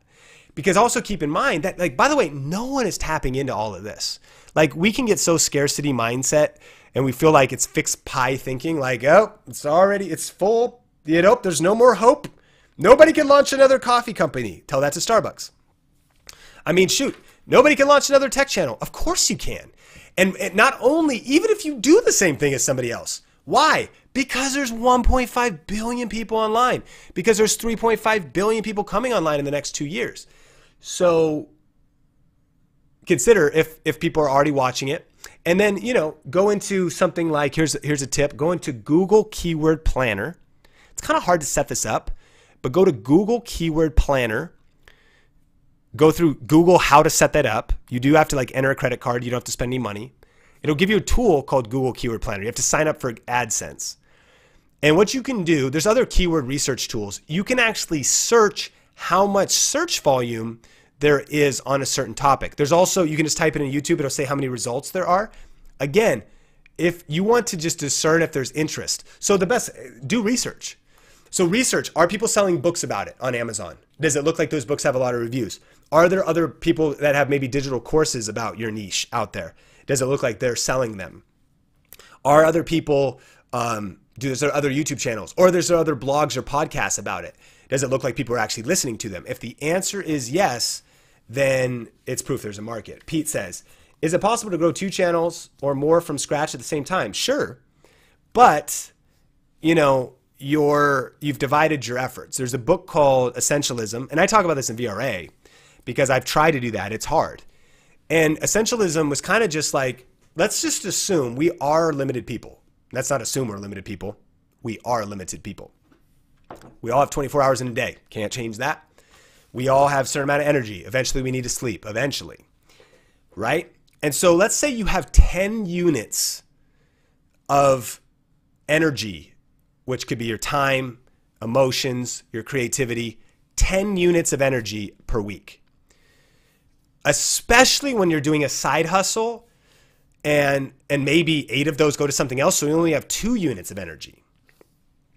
You need to be very careful how you invest that time and energy and very intentional.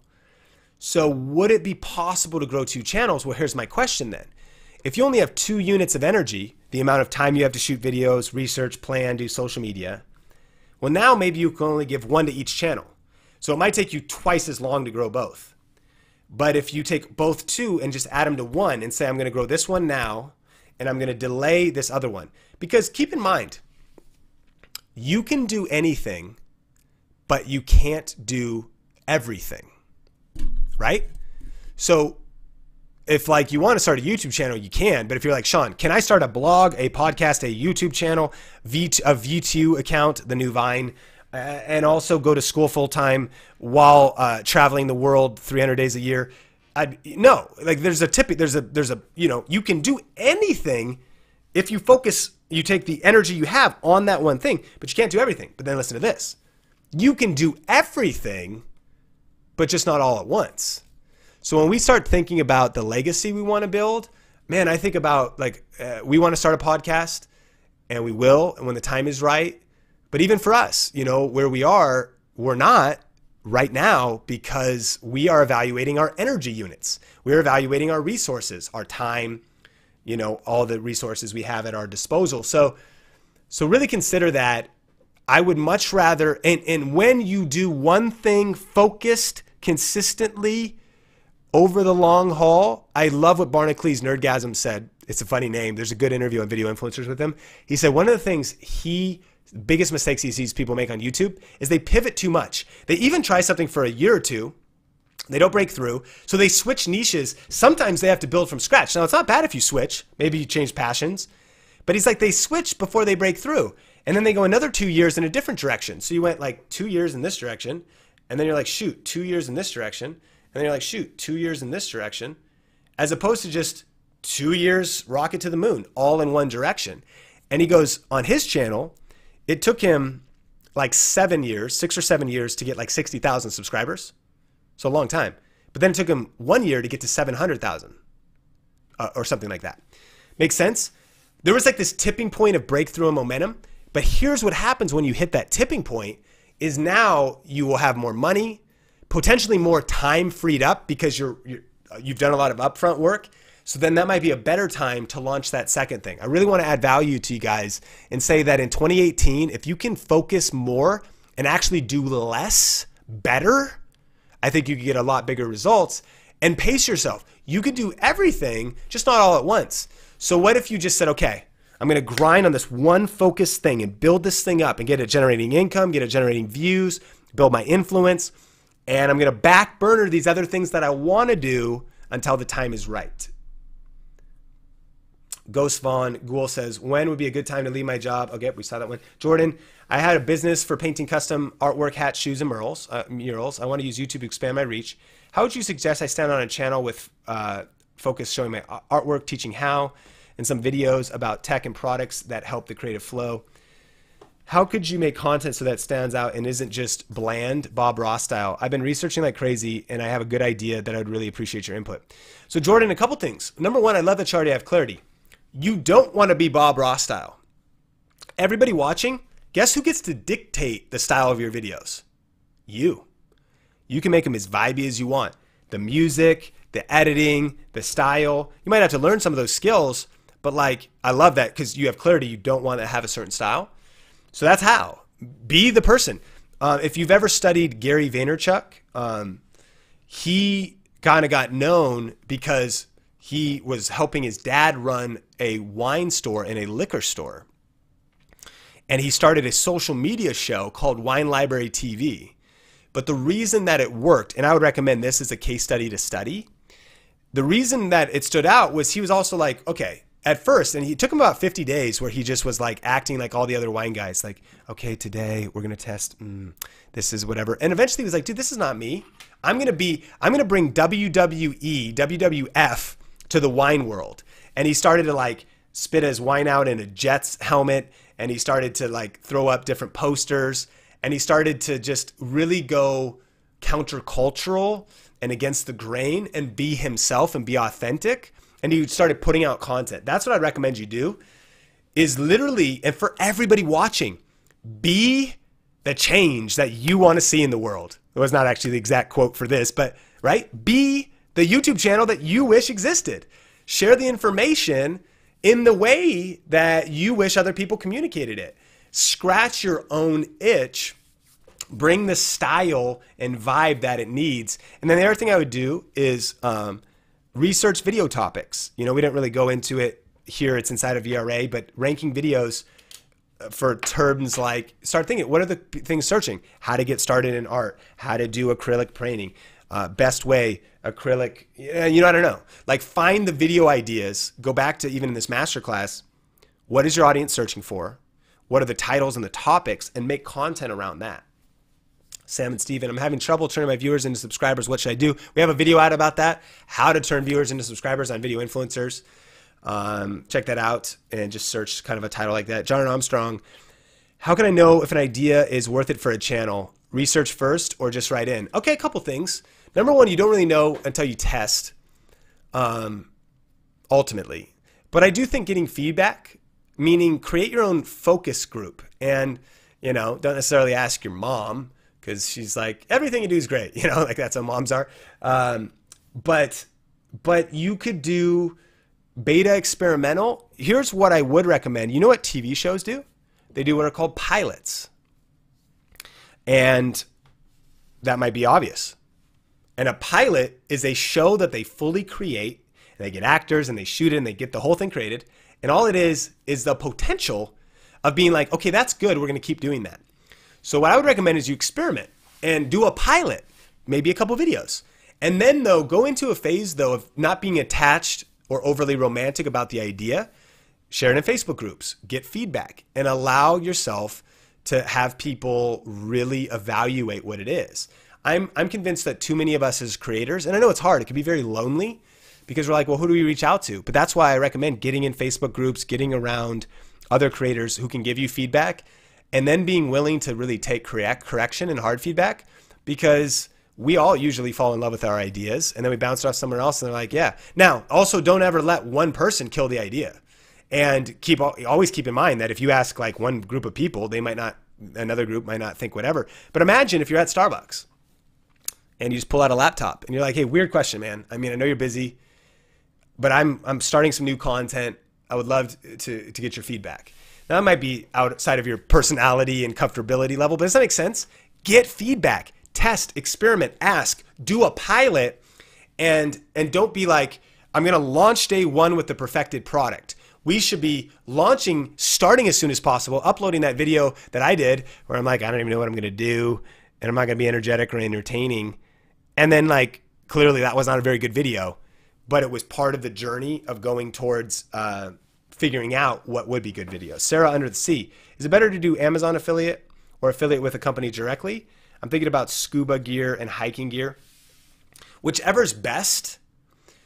Amazon is better, in my opinion, if the products are there for a better price, because everybody has an Amazon account. So what I've learned is Amazon converts better, meaning if someone goes to a website they're not comfortable with, I'm like this. I'm like, dude, I got to like enter my address and like find, where's my wallet? In fact, I don't even know where my wallet is right now. So if I was about to order something on this computer, I'm like, you know what, forget it. I'm not going to order it. Now on Amazon, I have like one button buy. That's why Amazon is so powerful for affiliate marketing, because so many people use it. So when you talk about a product, they're like, oh, I do want it. It's fast, it's snappy, everybody has it, or a lot of people do. Amazon Prime. So I like Amazon for that reason. Saying that, switching to another affiliate program might be better if those products are not on Amazon. Also, there's sometimes perks to other affiliate programs. Amazon's cookie only lasts for 24 hours. So if you recommended some hiking boots, someone watched your video, clicked on the link, but didn't buy them until 2 days later, you would miss that sale. If they buy them in 24 hours on that same device, you'd get that sale. Other affiliate programs, look at the cookie duration. Sometimes it's 5, 10, 30 days. 30 days, that person maybe watches one of your videos and buys stuff over the next month from that site. You get credit for all of it. That's cool. And so another site I'd recommend is Magic Links, and they negotiate sometimes even better deals than the individual reseller. And rather than having to apply for every affiliate program, once you get approved for Magic Links, inside of there is other brands. And so that's a good question. Jurgena, I have an eyelash company I just launched. Would YouTube be a path to advertise it? Completely. I mean, yeah, there's going to be a lot of people on there in the beauty space, but I mean, 100%, because people are looking for, you're adding value. So you're not using YouTube to sell eyelashes. You're using YouTube to teach and educate. Let me give you somebody to study. Alex Icon and Mimi Icon. Luxy Hair. So they built a multi-million-dollar company selling hair extensions. And YouTube channel became the marketing channel for that. But they started a business, hair extensions. You've got eyelashes. Study their journey. Look at what they've done. He also has a lot of good content on YouTube that kind of talks about that. Emily, when you say that watch time is very important, is it better to have longer videos or shorter?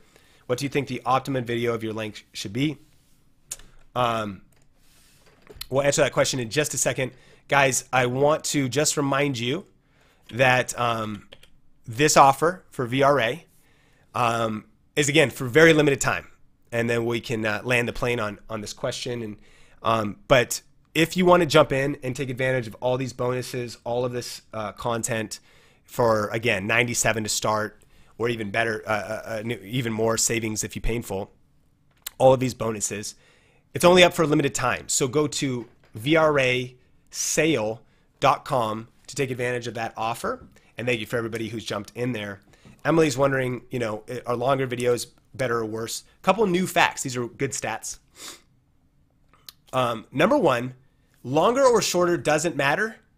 Only minutes matter most. So what do I mean? 3-minute video with 100% watch time, 3 minutes. 1 hour video with 10% watch time, 10 minutes. Is that true? Or 6 minutes? Either way, it'd be better. So either way, it'd be better. More minutes, period. So what YouTube is rewarding is they just want the watch time. That's why they just show you that big number of minutes watched.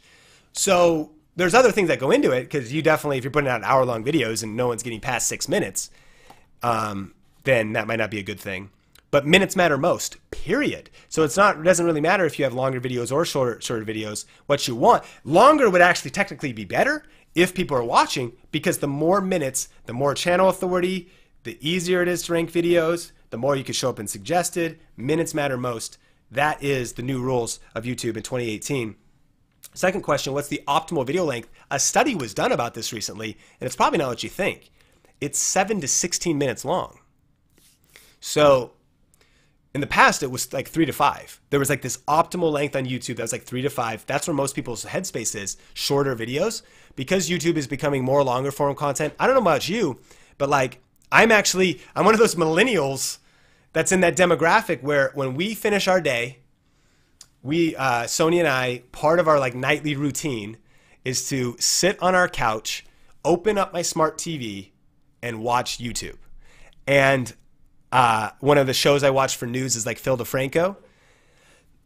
And honestly, when his episodes are like 8 minutes, I'm like bummed out. And when they're like 20, I'm like pumped, because I'm like trying to chill out and get my news and get Philly D personality and get everything going, right?